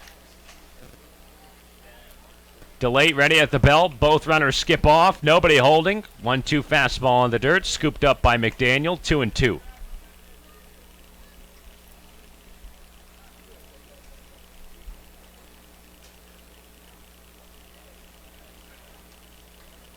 DeLate looks into McDaniel for the sign. Martin trying to protect. 2 on with 2 outs. 2-2. Fastball zips down and away. Full count now. Robbie Martin has had a lot of limited action at the plate. If you're him in this 3-2 count, what are you hunting for? Fastball. If he can spot up that curveball for a strike, tip your cap. He was all over a fastball in his first at-bat. He shows that he can jump on it. Runners will be on the move. I'll trust the fact that he won't spot up that curve. 3-2 Hyannis in the bottom of 4. 3-2 count with 2 on and 2 out. And DeLate spins back towards second to check on Chavers. Nobody holding on. Infield plays back for Hyannis. Cotuit's chip back with 1 run here in this frame. They got McCullum out of the game and have gotten into the bullpen. Hill and Chavers lengthy leads at first and second. There they go. 3-2 breaker just below the knees. Ball 4 to Martin, and the bases are loaded for Cotuit. Great job there by Martin. Looked like he was sitting fastball there. The curveball came and he laid off of it. He wasn't able to spot it up. And now the bases are loaded, like you said, Sam, and an opportunity to tie this up. And Ovi's been clutch. Adam Oviedo has been clutch this season. Went 0 for 4 with a strike. Cotuit trails 3-2. Bases loaded, 2 outs. First pitch from DeLate, a fastball right down the pipe for strike 1. It's Martin on first after the walk. Third walk issued by Hyannis in this inning. Hill on second, and Chavers on third. Infield plays back. 3-2 Hyannis with 2 outs in the bottom of the fourth inning. 0-1 to Oviedo. Fastball tapped right in front of the mound. Jumping pick by DeLate, and he throws over to first for out number 3. Cotuit unable to tie it or at least take the lead here in the bottom of the fourth inning. The Kettleers do get one back, though, on 1 hit. No errors and 3 men left on base. We have played for complete at Lowell Park. Arm's got the play-by-play on the other side of this break. Hyannis leads Cotuit 3-2. This is Patriot Cup Baseball on the Cape Cod Baseball Network.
Get one back in the home half of the fourth. It's 3-2 now, still in favor of Hyannis in the fifth. Trey Holland out for his second inning of work.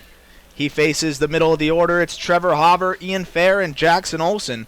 4, 5, 6. The first pitch from the southpaw misses inside. Lefty-lefty matchup here. Ian Fair's 1 for 2. He singled. He was gunned down at home plate trying to score on a single to right field. He was waved around third, and a good throw by Robinson to get him out at home. Ground ball over to Nick Gonzalez. Throw over to first, out number 1.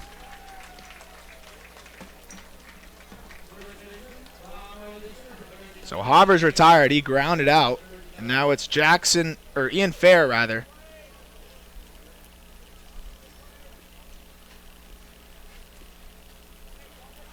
Ian Fair, the first baseman. He bats from the right side. The pitch. Changeup misses low. Ball 1.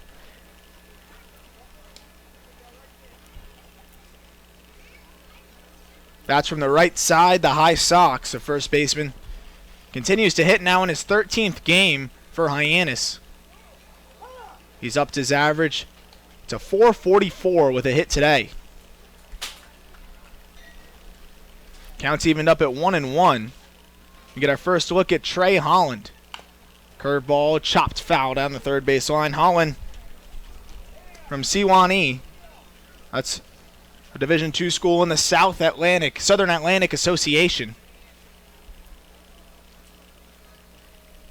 He's ahead 1-2 on Fair. The pitch misses away. 2-2. Holland likes to go to that soft stuff. You saw him a little bit last year, Sam. You refer to him as a junk pitcher. Yeah, he's a junk pitcher, change of pace guy with a lot of different off-speed pitches. And he's the perfect guy to put in after Johnston started off this game and gave up the 8 hits against this Hyannis lineup that just seemed to see the ball really well out of his hand. They saw the ball great out of his hand, Sam, and it was a lot of the fastballs that they jumped on. So as you said, quite the opposite now, a left-hander who throws a lot of off-speed. We'll see what he goes to. Evened up at 2-2 on Ian Fair. That's a line drive out into left center, a base hit. Cam Hill scoops it up and throws it into the infield before Fair could try and push it to 2. He gave it a thought with a big turnaround first, but retreats. And 1 out single here for Ian Fair will bring up Jackson Olsen. That's interesting. Cotuit went with the shift on the infield again, shifting 3 over to the left side with Gonzalez playing straight behind second base. And even against a right-handed batter, he hits it too high on that pull side and drives it into the gap for a single. As you mentioned, Sam, we haven't seen the shift for right-handed hitters as frequently as left-handed hitters. It seems like just about every left-handed hitter that comes up, Coach Roberts has some sort of shift on. They vary in how big the shifts are as he swings through a 69-mile-an-hour curveball. That's Jackson Olson. Olson's 1 for 2. He singled in the third, struck out swinging in the second. Another lefty-lefty matchup here. The 0-1, another curveball, swing and a miss. It's 0-2. And that's a Chris Holcomb type of curveball there, Sam. 69 on the gun. Yeah, that's about as slow as she will go, and Trey Holland will definitely dial it down a couple of ticks on his velocity and fool you with a lot of great break and movement. The 0-2. This time he goes to a fastball, but it's flared out in the left field. A base hit the other way. Back-to-back singles here with 1 out. And that's the 10th hit of the ball game already for Hyannis with 1 away here in the 5th. That was the other thing. Kind of thought this might be a trap game for Cotuit, given that Hyannis is on a 4-game losing streak. They've had tough times all season long. They're due to steal 1 away in this Patriot Cup series, and the Kettleers do not lose on the road against Hyannis. They're 5-0 in their last road games against the Harbor Hawks, but last year the Harbor Hawks were able to sneak a couple away from the Kettleers at Lowell Park, and right now they've been able to hit the ball just around every part of the field. Well, they're threatening to give themselves a better chance here to steal 1 at Lowell Park. They only lead by 1, but they have runners on first and second for the switch hitter Chad McDaniel, who's 2 for 2 from the left side today. Now his first at-bat from the right side. First pitch, curveball, blocked by Pasek in the dirt, 1-0. McDaniel lined a pair of singles into right field. He's done a good job behind the dish today as well. A 1-0. Misses away, 2-0. Pasek tried to bring that one back on the outside corner. McDaniel's upped his average to 243. On deck is Rowdy Jordan.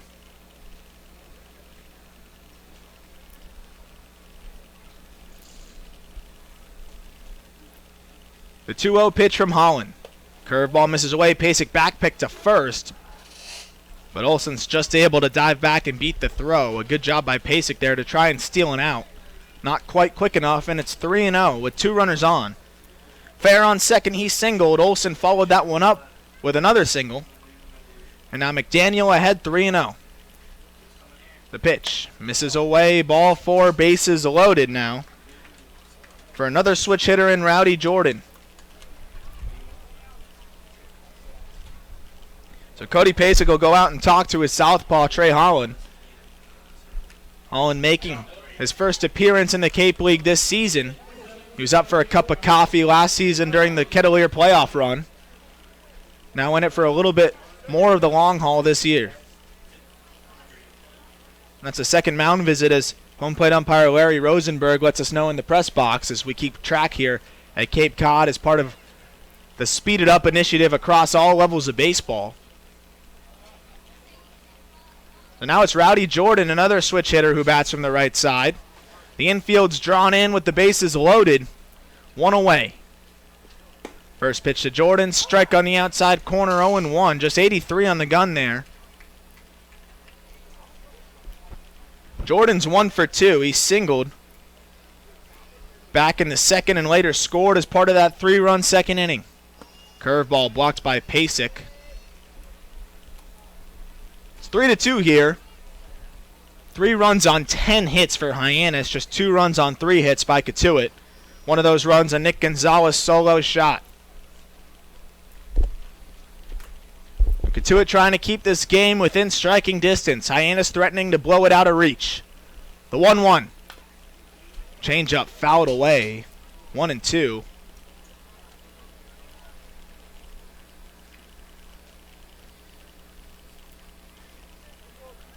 Rowdy Jordan trying to find something he can poke into the outfield, or at least through the infield that's drawn in. All 4 infielders play on the grass. Nick Gonzalez shaded up the middle. Change up, bounces, short hops Pasek. He gets to the backstop. That'll be a run. Scoring is Ian Fair. And advancing to second and third are Jackson Olsen and Chad McDaniel. Kettleers and Hyannis swap a couple of runs now on pitches that get away from the catcher. Cotuit got one in the bottom of the fourth, scoring Casey Schmidt on a pass ball, and that time Pasek just unable to keep a breaking ball in front, and it spiked all the way high on top of the backstop. So a big insurance run there. It's 4-2 now. And it's 2-2 to Rowdy Jordan. Fastball misses away, full at 3-2. Infield stays where they were. Only difference now is there's no force at home. Nick Gonzalez still up the middle. Matt Mervis shades a little bit towards his right by the second base area, about 20 feet away from first base.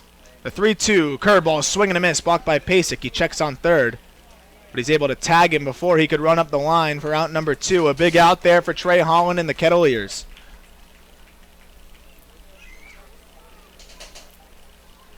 So Rowdy Jordan goes down swinging on a slow bender, and it's Anthony Servideo, the left-handed hitter. He already poked a double off the wall over the head of Christian Robinson in the second. First pitch curveball, too much bite. It's 1-0.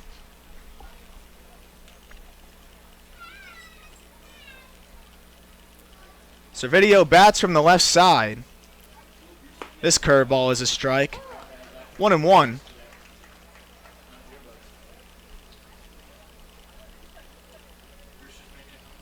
Servideo just 153 on the year as he swings at a curveball, fouls it back. 1-2. Just 11 for 72 in his 23 games with Hyannis.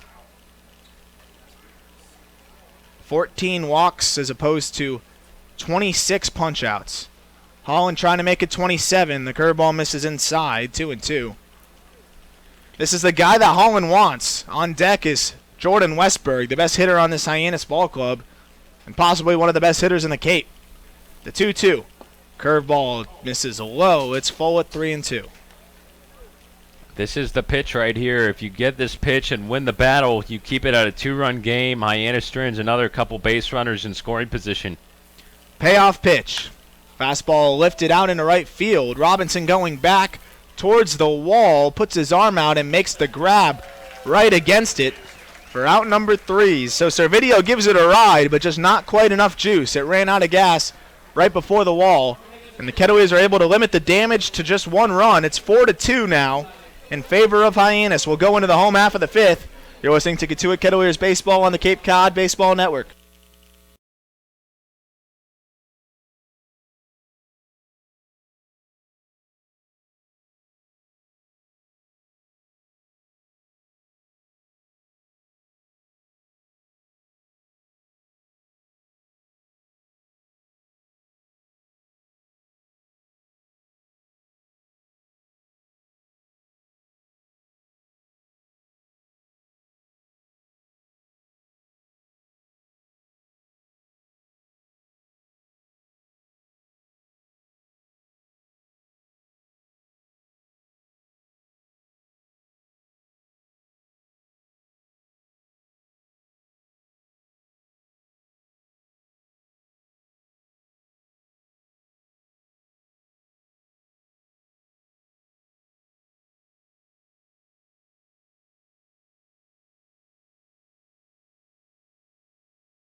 They're trying to chase 2 here. It's 4-2 in favor of Hyannis. In the bottom of the fifth, it's Nick Gonzalez, Matt Mervis, and Casey Schmidt against Trevor DeLate, the southpaw who came in relief for Tommy McCollum, who went 3 1/3. First pitch to Gonzalez, misses away. McDaniel tried to bring that one back. Gonzalez hit a solo shot to opposite field, just over the 320 sign over and right down the line, just to the left of the foul pole. The 1-0 to Gonzalez. That one stays too far outside as well. It's 2-0. That home run by Gonzalez in the third, his 6th of the season, that leads the team, and his 5th at home. A guy that's just loved to hit here at Lowell Park all season long.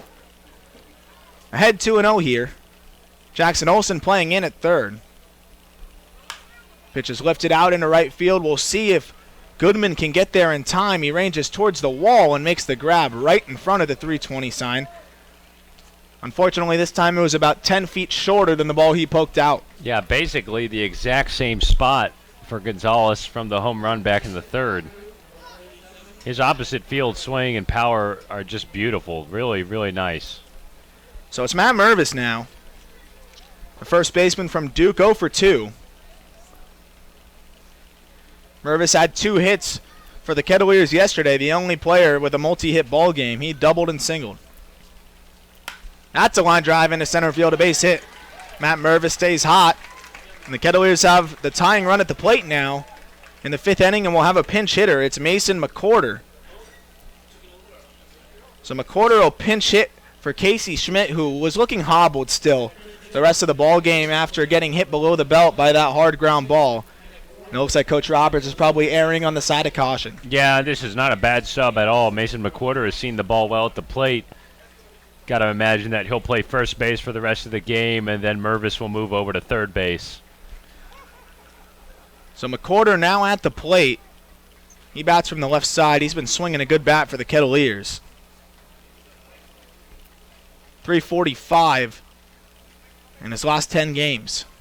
The pitch, foul tipped into the glove, strike 1. McCorder comes in for Casey Schmidt, who actually singled in his last at-bat. But you mentioned it during your call, Sam. He was hobbling still into home plate, and I think Coach Roberts took note of that. The 0-1 to McCorder, lined into right field, a base hit. Mervis round second. He's going to coast into third. There's no throw. It'll just come into second base. And the Kettleers have runners on the corners with 1 away here and a chance to chip away at the 4-2 deficit. Once again, next man up for the Kettleers off the bench. That's when your depth really helps you, and Mason McCorder answers the call at the plate with a nice single to the pull side in right field. Good base running by Mervis to make it a 1st to 3rd trip, and now you got runners on the corners for Parker Chavers, who's really due. Station to station there. Mervis able to get to 3rd. McCorder now on 1st. Chavers trying to get the run in from 3rd or maybe do some more damage. Tying run stands on 1st. Go ahead run at home. 1 away here, bottom of the 5th. Fastball, strike 1, 88 from DeLate. Parker Chavers, a guy who's done most of his damage, just about all of his damage, against right-handed pitching, looking to do some here against a lefty. Just 1 extra base hit against southpaws. His 10 other extra base hits came against righties.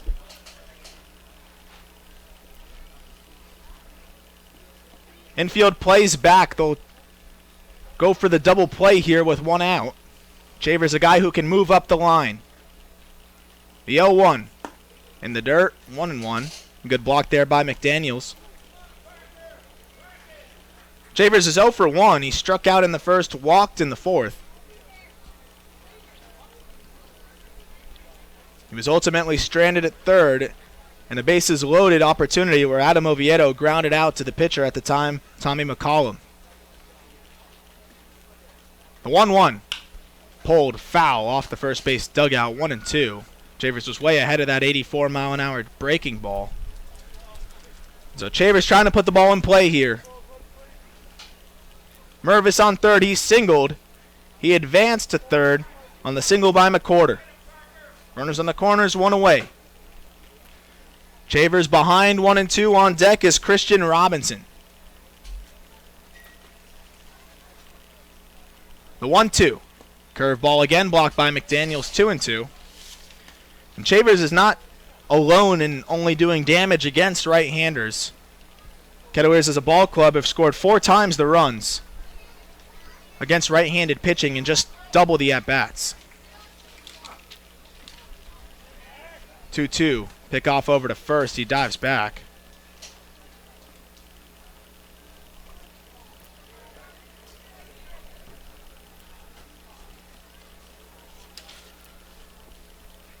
We wait the 2-2 again to Parker Chavers. Big lead from McWhorter at first. He stays still, though. That's lifted out into left field. We'll see if it's deep enough. Merv is not the fastest at third. He tags, and he's going to try and score. He comes in. The throw will actually come into second. They don't even try on Mervis there. It looks like Trevor Hauber didn't think he had a chance. Interesting. He hesitated, too. I don't think he knew the situation 100%. He never even looked at home. Surprising, that fly ball was pretty much straight away left field. Hauber did not need to go back much at all. But the Kettleers will take it. Of course, with the throw coming into second, McWhorter stays at first, but they bring themselves within 1 run. Sack fly and an RBI for Parker Chavers, his first of the ball game. And now Christian Robinson at the plate. He lifts one out of play, 0-1. Overcast here at Lowell Park. It's now 6:40 local. Rain in the forecast for the next day and a half. It's supposed to start in this evening now as we'll get a meeting between the pitching coach and Trevor DeLate. Clouds have rolled in. It was a hot day to start, flirting with 90 degrees plus. But now you can't see the sun. It's hiding behind a white blanket above us. Probably a relief for most of these fans who were fighting the heat, us included here in the booth. It's cooled off now with the sun hiding just about 80 degrees. Yeah, it looks like the rain's going to come in for good at about 2 or 3 a.m. tonight. The chances spike from 15% right now to around 40% in the next hour. And we'll see what happens for tomorrow's game at Falmouth. We can only pray that it just gets it all out of the system in the morning and nothing else comes throughout the early morning or afternoon. 6 o'clock start tomorrow at Falmouth. Swing and a miss on the curveball, 0-2 to Robinson, who's 0 for 2 in this game with a pair of flyouts. 1 to right field, 1 to shortstop. Cam Hill waits on deck. DeLate 1 strike away from keeping this game at 4-3 and stranding McWhorter at first.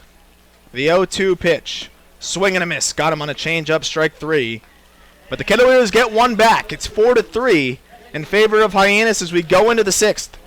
You're listening to Cotuit Kettleers Baseball on the Cape Cod Baseball Network.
Three against the Hyannis Harbor Hawks. Glad that you're with us today. Sam Niederman and Arm Layton.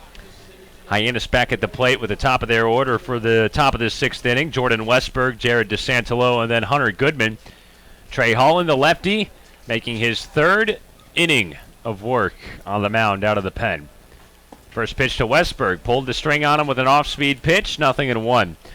Kettleers got one back in the bottom of the fifth inning, an RBI sac fly by Parker Chavers to plate Matt Mervis. It's 4-3 in the sixth.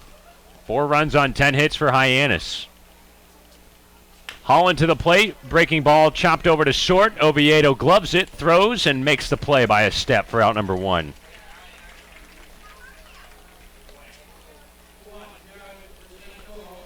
Westberg retired, 1 down with nobody on in the top of the sixth inning. Couple of defensive arrangements on the infield now for the Kettleers. Mason McWhorter entered the game. He is now at first base.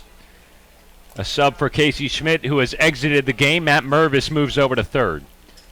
Here's Jared DeSantelo, and he takes a curveball on the inner half of the plate for a strike. Mervis plays in on third base and shades right into the middle of the left side of the infield. Oviedo up the middle at short. 0-1, breaking ball jacked out to deep right. Jared DeSantelo kisses it goodbye into the trees. He knew it right off the bat, and he gets Hyannis back in front by 2 runs again. It's 5-3 Harbor Hawks with 1 out in the sixth. Seems like every time the Kettleers creep back, Hyannis just pushes them a little further away, and DeSantelo shows why he's an all-star there. Just jumps all over that fastball and crushes it way out there to right field. DeSantelo jumps on his second home run of the season. It's his second hit of this game. A solo shot to deep right field. He knew it right off the bat, getting a hanging curveball. And that makes it 5-3 Hyannis in the top of the sixth. 1 out with the bases empty. Here's Hunter Goodman. 0 for 3. Fly out to right field back in the fourth. First pitch swinging. He waves past a curveball. 0-1. Overcast skies at Lowell Park right now. We were talking to you about the weather earlier. Little hazy now, just along the tree line back there. It looks a little more foggy-esque, even though it looks like we're fine. Just a little darker, though, without the lights here at LP. 1-1 to Goodman. Curved on the ground, foul on the third base side. 1-2. Hyannis raced out to a 3-0 lead with a 3-run second on Reed Johnston. Cotuit got one back with a solo home run from Gonzalez in the third. One more in the fourth, scoring on a pass ball. But Hyannis got one in the fifth. They scored on a pass ball of their own. They've got another one here in the sixth. A solo shot to right field by Jared DeSantelo. It's 5-3. 2-2. Laser line drive, left field, but it's playable for Chavers. That's out number 2. Goodman flies out to left. Holland recovers on the mound. 2 down now with the bases empty. Hyannis by 2, 5-3, and Trevor Hoffer at the plate. Hoffer, the left-handed batting left fielder, he's 0 for 3. Popped out to third in the first inning, struck out in the third, and grounded out his last time up in the fifth. He takes a bender at the belt for strike 1. Cotuit trying to avoid a 3-game losing streak. Hyannis giving him all they can handle in the sixth, leading 5-3. 0-1 fastball popped up into the parking lot, foul out of play. Looks like it hit something back there, at least sounded like it hit something.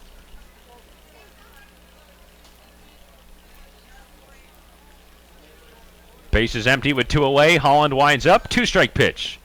Curveball dips down and in at the shins. 1 ball and 2 strikes on Hoffer. Have to feel for him a little bit. A 2-year man in Hyannis. Was a part of their second place team in the West last year. Now they're at the bottom of the barrel with just 6 wins. He hits one hard just past Gonzalez, who dived for it at second. And it goes into right field for a 2-out single. Yeah, it's like a Jekyll and Hyde here with Hyannis. Probably came back assuming they'd be competitive again, and it's just been a really tough year for the Harbor Hawks. But they look good today. They definitely don't look like a 6-23 team so far in this ball game. They're fighting for their playoff lives. They're 5.5 games out for the 4th and final spot in the Western Division. Bourne leads them by 5.5 games.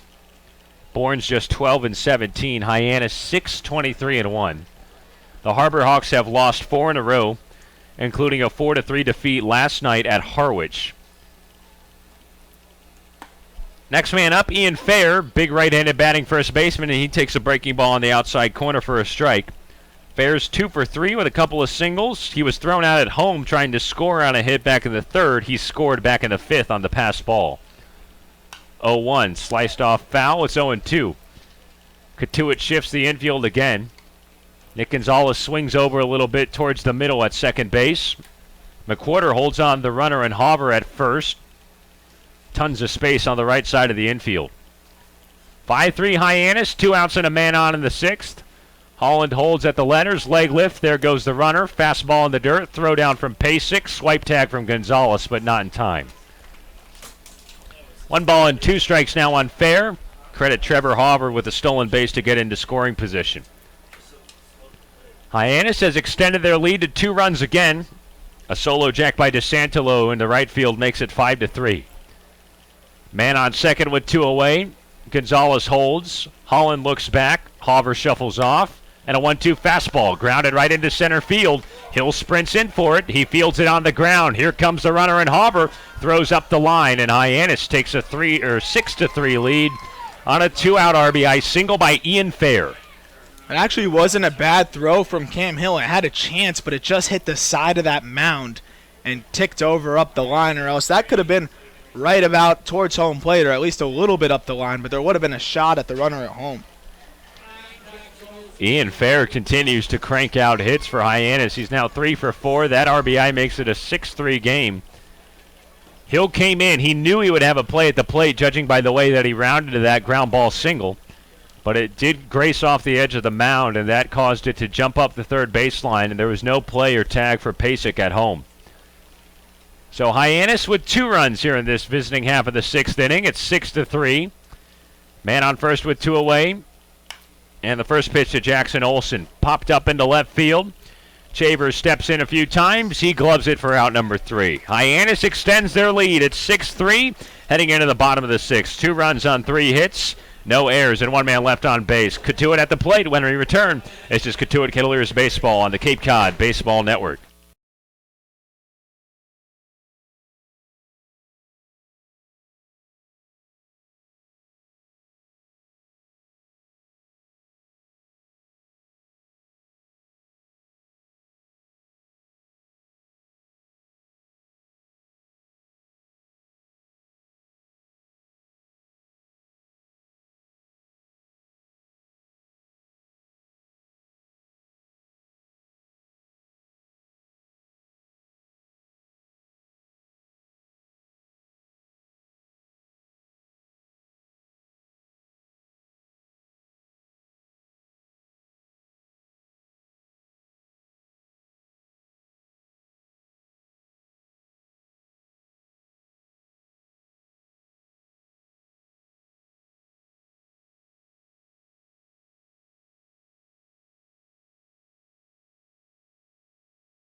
And Superior Carrot. Glad that you're with us on a Wednesday in Cotuit.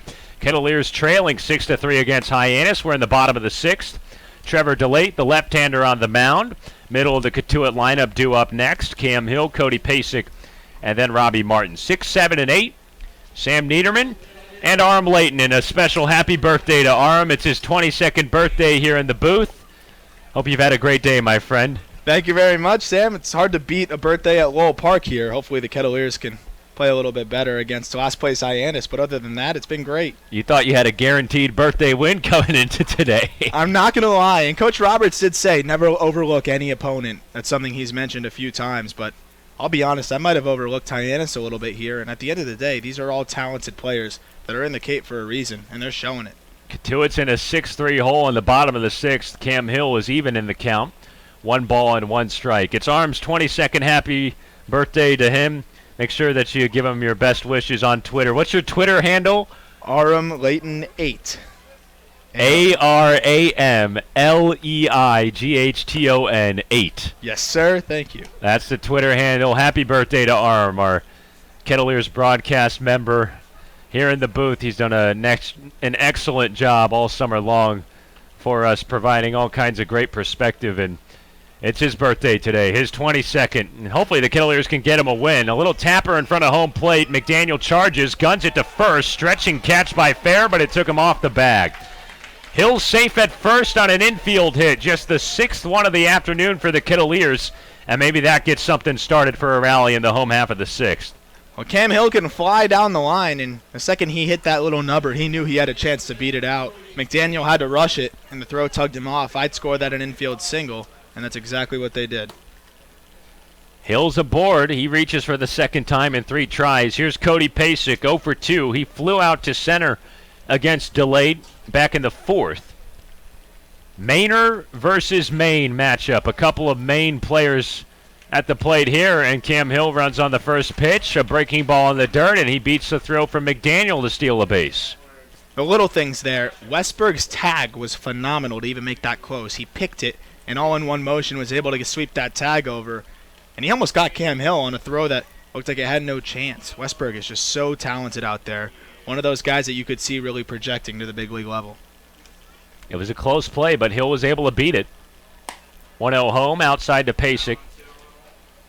2 balls and no strikes. Pasek, a catcher at the University of Maine.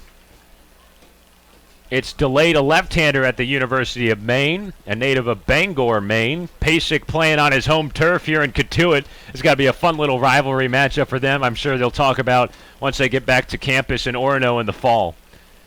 2-1 breaking ball, just misses on the outside corner. It's actually called for a strike. It's 2-1. In another situation, we saw it with Duke on Duke, with Mervis versus Rothenberg, a catcher versus their pitcher. Who, if anyone's going to know what their pitcher throws, it's going to be the catcher that handles them all spring. We'll see if it gives Pasek any kind of advantage. He's got a chance here with a man on second and nobody out, and he checks one off foul. A fastball on the left side to even up the count. 2 balls and 2 strikes. Cam Hill led things off with an infield hit. He moved up to second base with a steal. Nobody out. Bottom of the 6th inning. Cotuit is down 6-3 against the lowly Hyannis Harbor Hawks. Westberg shades the runner at second. Olson plays towards third. Straight up on the right side of the infield. 2-2.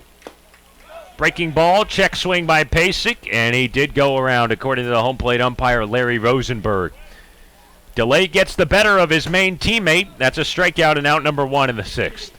Tough spot there. Pasek needed to put something in play on the right side as a left-handed hitter. Get the runner to third for Robbie Martin, a guy who can flick it into the outfield with no problem. Now Martin has to look for something he can drive for a base hit.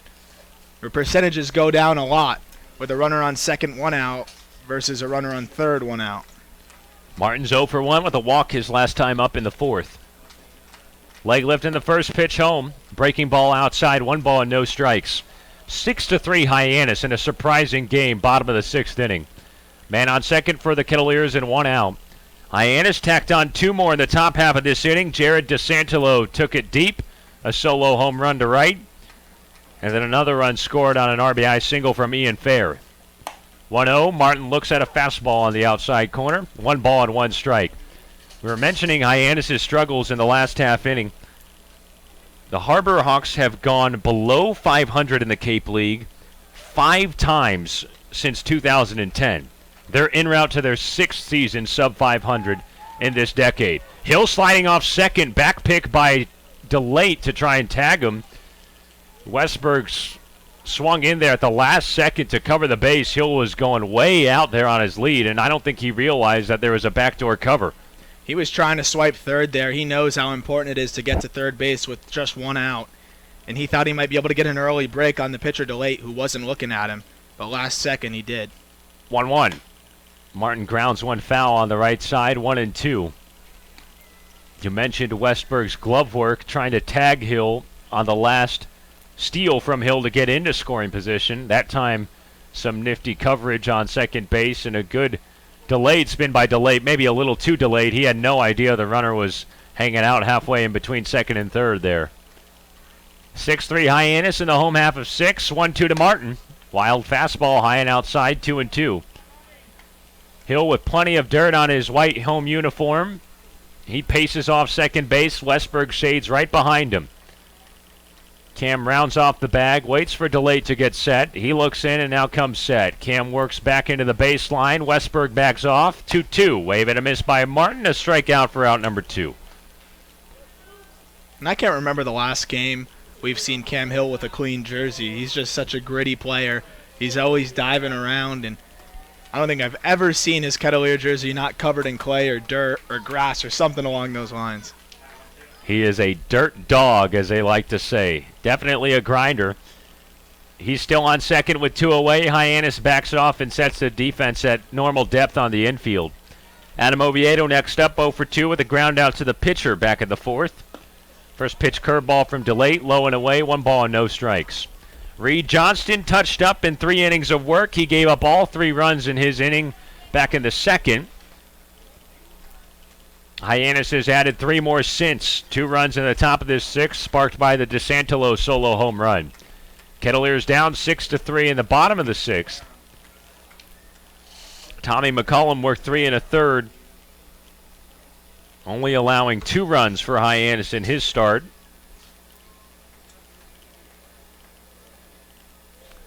It's been delayed ever since. He worked around 1 run in the 5th. Trying to finish off this 6th, scoreless here, and he gets a curveball on the outside corner. 1-1 on Oviedo. Cam Hill led off the inning with an infield hit in front of the home plate. Stole second. Next 2 batters in Pasek and Martin struck out swinging. It's getting dark at Lowell Park. Cloudy skies overhead. Here's a 1-1. Fastball fouled back directly to the backstop. Oviedo in a 1-2 hole.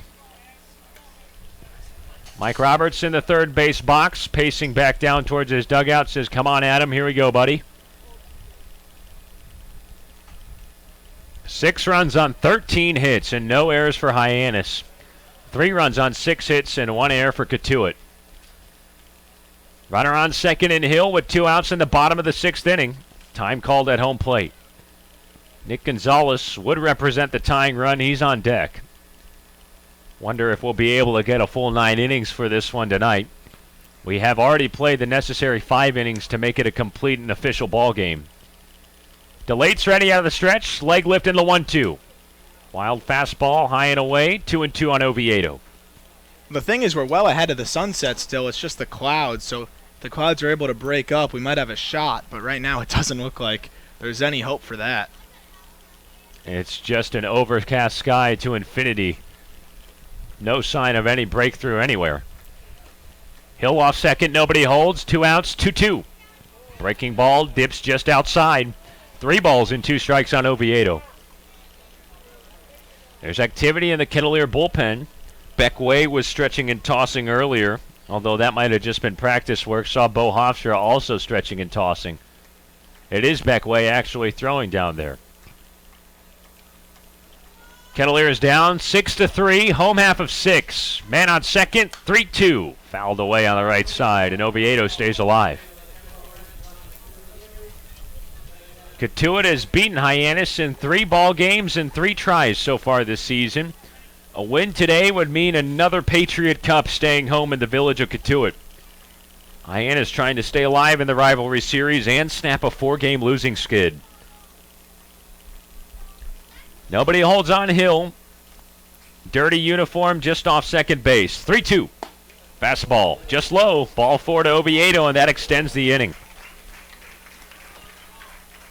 Adam Oviedo works a 2-out walk. He's aboard at first. Hill still on second. Nick Gonzalez gets a crack at it here, representing the tying run in the home half of the 6th.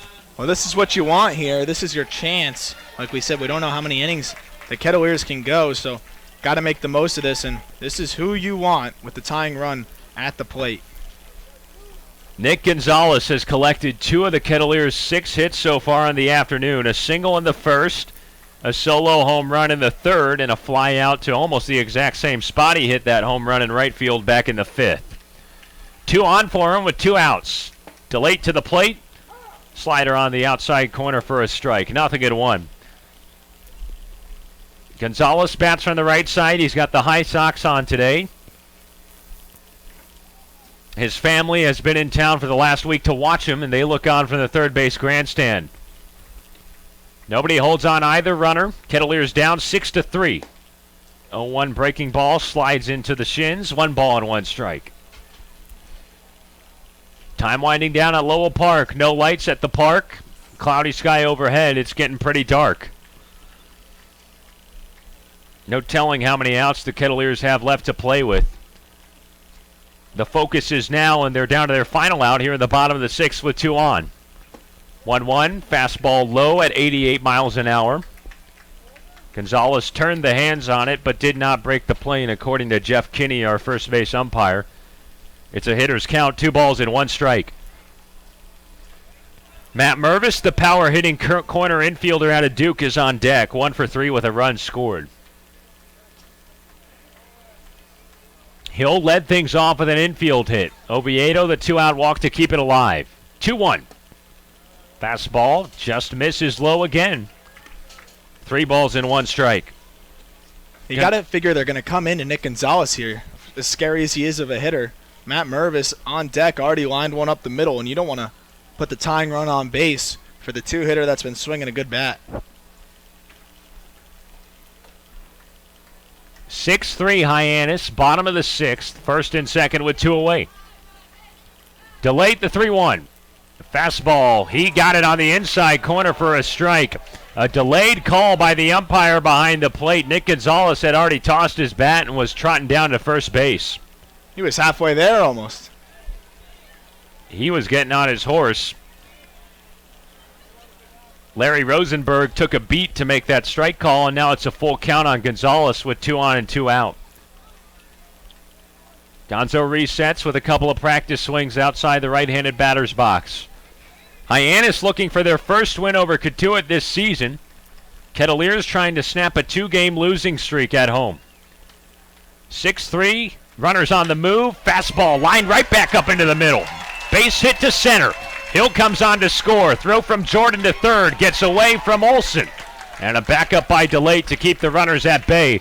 But Nick Gonzalez produces a 2-out RBI single to cut it down to 6-4 in the home half of 6.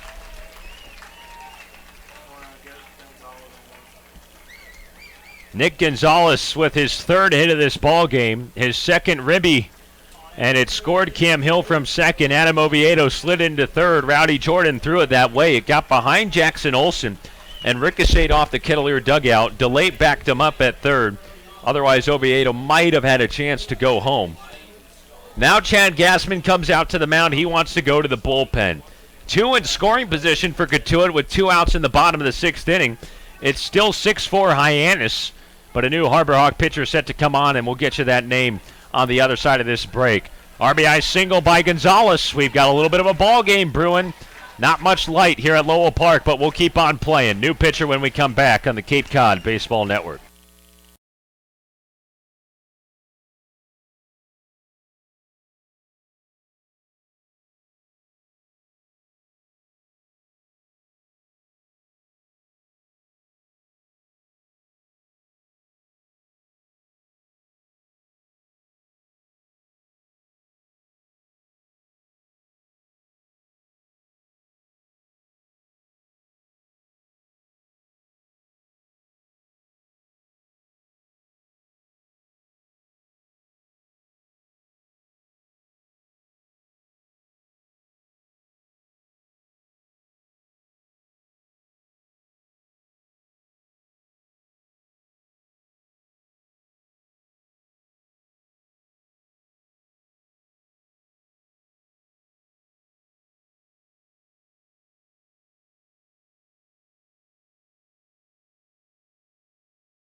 to Lowell Park. It's a new pitcher on for Hyannis. The Harbor Hawks bring on a lefty, Jonah Scalaro from Florida State. He has struggled so far, just like much of this Hyannis pitching staff this year. 5 appearances with a 7.04 earned run average. He's on to face Matt Mervis. Nick Gonzalez with a 2-out RBI hit to pull the Kettleers back within 2 runs. It's 6-4 Hyannis with 2 in scoring position and 2 outs in the bottom of the 6th. Mervis representing the go-ahead run. It's getting dark at Lowell Park with the clouds overhead. It does not look like the sun's going to come back anytime soon, so who knows? Could this be the final full inning of this game? We might get to play 7, but I imagine we'll probably be cutting it close with that. Scalaro ready at the belt. The lefty goes to the plate. First pitch breaking ball outside on Mervis. 1 ball and no strikes. Mervis 1 for 3 today. He singled and scored a run back in the 5th. And Sam, that's the reason why the Kettleers have to do it now. You can't be playing the waiting game with time. You don't know how many innings there are left. This is your opportunity. 1-0 curveball poked the other way, but foul. 1 ball and 1 strike on Mervis. Cam Hill started this thing off with an infield hit to the pitcher. He stole second. The next 2 batters struck out in Cody Pasek and Robbie Martin. But Adam Oviedo has worked to a full count 2-out walk to make it first and second for Nick Gonzalez, who singled in 1 run. 2-1 now on Mervis. Another curveball from Scalaro, but he can't find that outside corner. Gonzalez is on second, advancing on the throw for his RBI hit. Oviedo on third. Infield plays back and straight up. Same thing with the Hyannis outfield. Kettleers down 6-4, 2-1. Fastball zipped in on the outside corner right at the knees. 2-2 on Mervis.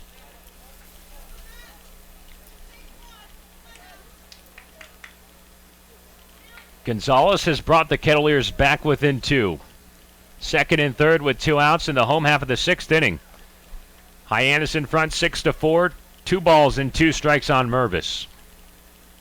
Scalaro out of the bullpen. He comes set at the belt, lets it fly. Curveball, yanked foul on the right side. Still 2-2 on Mervis.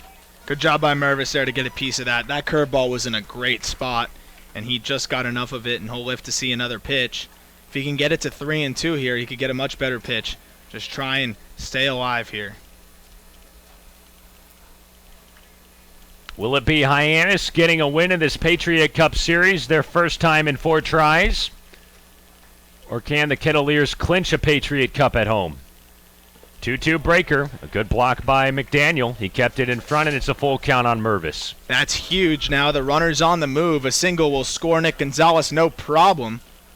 Or actually, first base is open. That's my mistake. But still big with first base open. I don't know if they want to load him up for McWhorter. Mason McWhorter on deck. He came in as a substitute for Casey Schmidt back in the 5th. Second and third, 2 away. Kettleers down by 2. Scalaro's payoff. It runs inside. A fastball that missed everything. And Matt Mervis walks with first base open. The Kettleers now have the bases loaded with 2 outs in the 6th, and Mason McWhorter up at the plate indeed.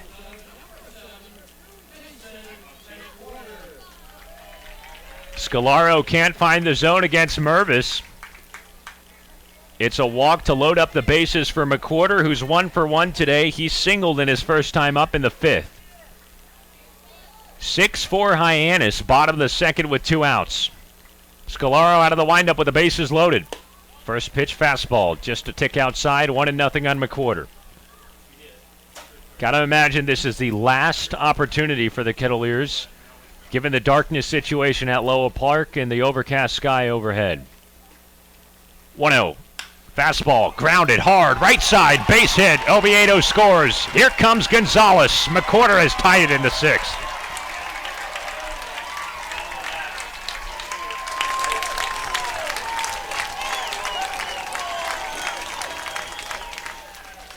Mason McWhorter delivers a ground ball single into right field, and we are level at 6 runs apiece in the bottom of the 6th inning.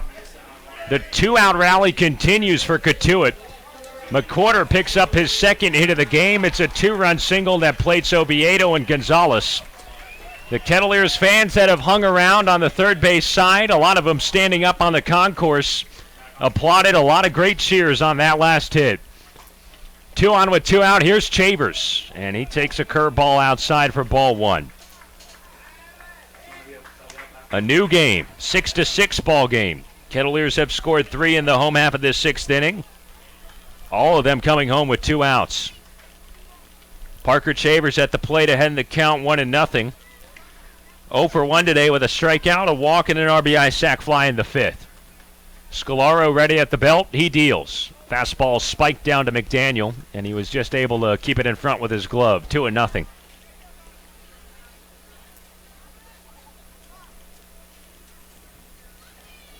McQuarter, the runner on first base. Mervis on second. Fair plays back at first. Westberg shades the runner and Mervis at second. Scalaro ready. Kicks and deals at 2-0. Fastball in there for a strike. 2 balls and a strike on Chavers.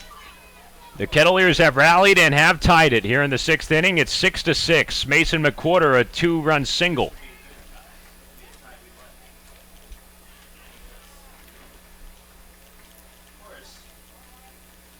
Scalaro's set. He looks back to Mervis at second. Westberg backs off, and the 2-1 is shot foul on the right side. 2-2.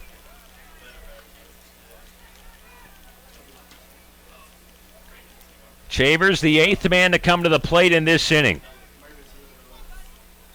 Hill and infield's hit, a stolen base and a run scored. 2 straight strikeouts, but it's been a rally ever since. Oviedo walked and scored. Gonzalez an RBI hit and scored.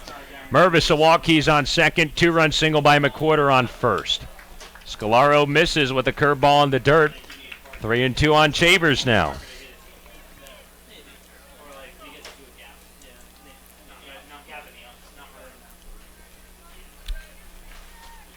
Six game, bottom of the 6th. McQuarter on first, Mervis on second with 2 down. And now the runners will be on the move. Here we go, 3-2. Fastball roped into right. That's down for a base hit. Mervis waved around third. Some trouble for it and right by Goodman. Here comes McQuarter. Cutoff throw from Olson. Tagged by McDaniel, and they did get the trailer. But the Kettleers take the lead on an RBI hit by Parker Chavers to go up 7-6 after 6 innings of play. What a swing there by Chavers. He absolutely crushed that into right field over the head of the second baseman. And a huge hit there. This Kettleer team has no quit, and we've seen it all season long. Well, it was a good throw. 9-4-2, actually, Anthony Servideo that made that cutoff throw to the plate. And the tag by McDaniel. And now let's see what the umpires say. All 3 of them come together up the third base line to conference about the darkness here at Lowell Park. The whole Kettleer bench is up on the third base side awaiting a decision. They're ready to rush the field on a potential walk-off. We'll keep it right here for you. The ump's talking about it. Let's see what the call is. Home plate umpire Larry Rosenberg rolls his wrist and says, let's play on. It looks like we've got at least one more inning to go. Chad Gassman takes a deep breath and now walks out to the third base coaching box.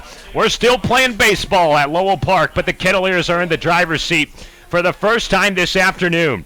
A big 4-run 6th inning puts Cotuit on top 7-6. RBI singles by Gonzalez, McQuarter, and Chavers. And that's how Cotuit gets in front. Kettleers back in the field with a chance to close it down. Top of the 7th coming up on the other side of this break. This is Cotuit Kettleers Baseball on the Cape Cod Baseball Network.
7-6, a 4-run sixth inning for the Kettleers.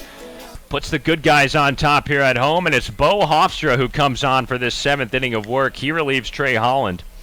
Holland went 3 innings, allowed 3 runs on 5 hits, struck out just 1. And now it's Hyannis who's at the plate trailing for the first time today with the bottom of their order up. Chad McDaniel, Rowdy Jordan, and Anthony Servideo, 7, 8, and 9. Hofstra out of the windup. First pitch, fastball, called for a strike at the knees, 0-1. Mervis plays in at third base by a couple of steps on the grass, and he's also shaded in the middle of that left side of the infield. 0-1 from Hofstra, slider outside, 1 ball and 1 strike on McDaniel. McDaniel is 2 for 2 today, a single and a run scored in the second, a single in the third, and a walk back in the fifth. 1-1, fastball, arced into the air left field. Chavers comes in, 1 down. So what do you think, Arm? How do you think we're going to play this with the darkness? It's cloudy and dark at Lowell Park right now with no lights. The umps came together after the last inning of play. The Kettleer dugout wanted to rush onto the field as if it was a walk-off, but our home plate umpire, Larry Rosenberg, said, let's keep playing. Well, Chad Gassman, the head coach of Hyannis, thought the game should have been called before last inning, so you've got to figure how much longer can they go after this one. 1 down, base is empty. And here's Rowdy Jordan, the center fielder, 1 for 3 today with an RBI hit and a run scored in the second. He fouls one off to go behind in the count. No balls in 1 strike. Trey Holland wraps up in his Kettleers debut. He bridges the gap, and right now he's in line to be the winning pitcher for Cotuit, and Bo Hofstra at the moment could be the saving pitcher if this is the last inning. We'll see. Okay, hang on a second. Larry Rosenberg comes back, and after that pitch from Bo Hofstra, he says that's the game. This game has been called in the top of the 7th with 1 out due to darkness. The Kettleers jog onto the field to celebrate. It's a final in the books. Cotuit wins it 7-6. Just over 7 innings of play.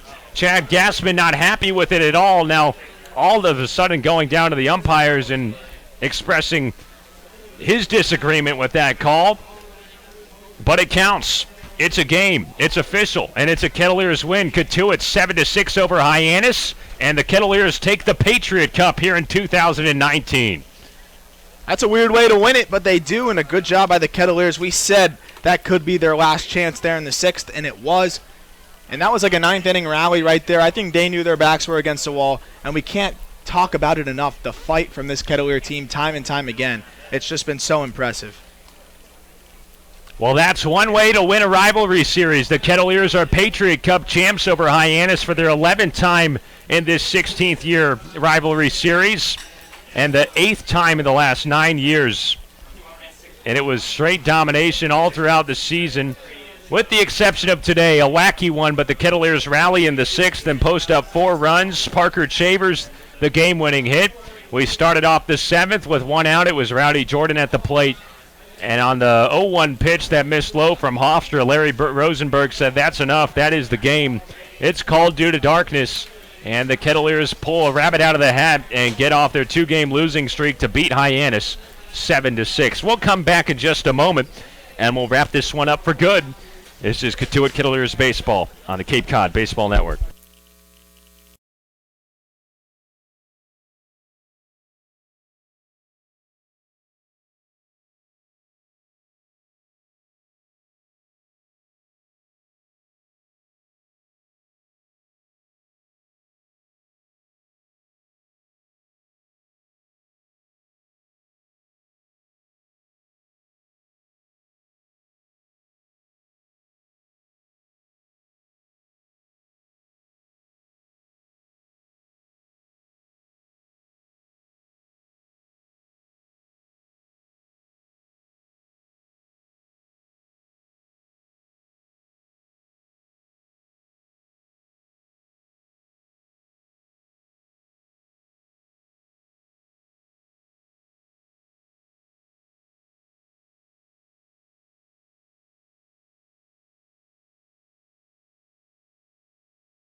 Cotuit wins it over Hyannis, 7-6, a wacky final in just over 6 1/3 of an inning. Sam Niederman and Arm Layton here to wrap it up. The Kettleers are Patriot Cup champions once again. They take their 4th win in 4 tries over Hyannis. That means that Cotuit has clinched the season series and the rivalry series Patriot Cup for the 8th time in the last 9 years over Hyannis. Sam Niederman and Arm Layton with you. Arm, what a rally by the Kettleers in the 6th inning. 4 runs on 4 hits, and it was Parker Chavers who came up with the game-winning single. Parker Chavers came up with the big single, but it was everyone ahead of him. Mervis doing a great job of working in at bat to get it to him. Nick Gonzalez, of course, with the single up the middle to keep the inning rolling, and all with 2 outs, as we saw Hyannis do earlier in the ball game. Both teams did their most damage with 2 away. We just saw the Kettleers celebrating. They were waiting after the end of the 6th inning to try and rush the field. The umpires came together to conference whether they wanted to have this game keep going or not. Everybody was on the dugout ledge ready to run out as if it was Game 7 of the World Series and the final out. Just great to see this team having a lot of fun. But it was Chavers who delivered the game-winning hit, and he actually got a little Gatorade bath and shower from the Kettleer teammates there at the end. A good celebration as now the team signed some autographs for some of the campers. It was another camp night here at Lowell Park, and Cotuit gets off the losing streak and picks up a win over Hyannis. It started off a little rocky. Reed Johnston began the game and went 3 innings, allowing 3 runs on 8 hits. He did strike out 5, walking none, but Hyannis was just seeing the ball well early, Aram, and they were up 3-0 through 4 innings of play with 8 hits, and it just looked like the Kettleers weren't getting anything going, and they responded well. Well, Reed Johnston was really struggling there. And in the beginning, he looked great in the 1st inning, but they were able to rattle off 5 straight hits with 2 outs, and he just wasn't missing bats like he was in his last start over at Harwich. And I think the big problem with that was he wasn't mixing the changeup as well as he did in the 1st inning and as he did at Harwich. And that's how you were able to see the string of hits. And that was the big problem because not all of them were crushed out there, but they were just got enough of the barrel, and just hitter after hitter seemed like they were seeing the ball really well off of him. A big switch from what we had seen in his previous 3 starts. Parker Chavers might be the hero with the game-winning RBI hit. He finishes up the day 1 for 2 with a couple of RBIs and a walk, but Nick Gonzalez really delivered once again at the leadoff spot. He went 3 for 4 with his 6th home run of the season and 2 ribbies in total. I mean, the opposite field home run was just a great swing.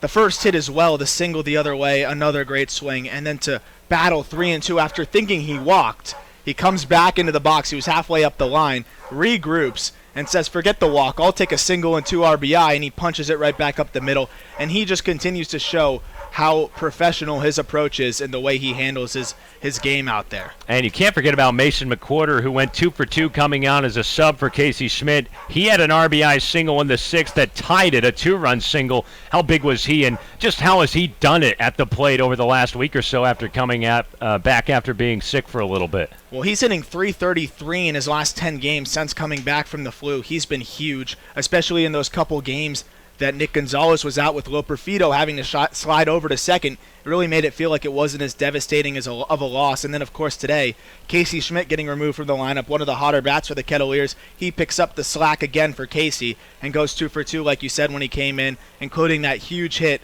to keep the inning going. McWhorter is really settled in here, and he shows why he had such a great year at Georgia Southern. But another guy that's showing he can hit premier Division I pitching, even though they might play at a smaller school. Well, the Kettleers did it, and they found a way to do it. It's a final in 6+ innings. Cotuit hands Hyannis their 24th loss of the season. Hyannis drops to 6-24-1. The Harbor Hawks have now dropped 5 consecutive ball games. The Kettleers get out of a 2-game losing streak. Cotuit improves to 16-13-3 with the win. Next up for Hyannis, they're home against Wareham tomorrow night. And next up for the Kettleers, a road trip at Falmouth, a huge division matchup tomorrow night. First pitch at 6 p.m. and the pregame show starts at 5:50 p.m. Make sure you turn in early to hear from Coach Mike Roberts. 6 runs on 13 hits, 1 error for Hyannis, 7 runs on 9 hits, and 1 error for Cotuit. Trey Holland got the win today in his debut. He's 1-0. It was Jonah Scalaro who was on the hook for the loss for Hyannis. He is now 1-3. Bo Hofstra, we'll have to double-check this, is credited with the save, a 1-out save in the 7th, and that's it. So Bo Hofstra picks up the save. The game took 2 hours and 21 minutes. It was cloudy and humid 82 degrees. This one a final due to darkness. Kettleers win it 7-6, and Cotuit takes the Patriot Cup for the 8th time in the last 9 years in the process. A perfect 4-0 against Hyannis so far this season. Well, thank you for joining us again, and once again, a big happy birthday to my friend and partner, Arm Layton, here in the booth. He turns 22 today. My friend, you have a good time? A weird one, a wacky one, but we'll take a win. Great place to celebrate your birthday, and glad I could do it alongside you in the booth. So thank you, Sam, for the good wishes. And there's the Patriot Cup. Peter Flaherty brings it in and holds it above his head there as he walks onto the field. And like you said, Cotuit continues to dominate this Patriot matchup. It's been a dominating series. All the best to you, my friend. A big happy birthday to Aram. We'll celebrate later on tonight. Kettleers win it 7-6 over Hyannis. We will see you at Gov Fuller Field in Falmouth tomorrow. Get here early, 5:50 p.m. for the pregame show on Mixler.com/Cotuit Broadcasting. For our broadcast producers and directors Josh Rothstein and Jacob Cohen, for the president of the Kettleers, Andy Bonaker, general manager Bruce Murphy, vice president Paul Logan, our broadcast supervisor Martha Johnston, our intern supervisor Don Lassier, and everybody at the Cotuit Kettleers. For Arm Layton, I'm Sam Niederman saying good night. Enjoy the rest of your Wednesday. Talk to you down Route 28 tomorrow in Falmouth.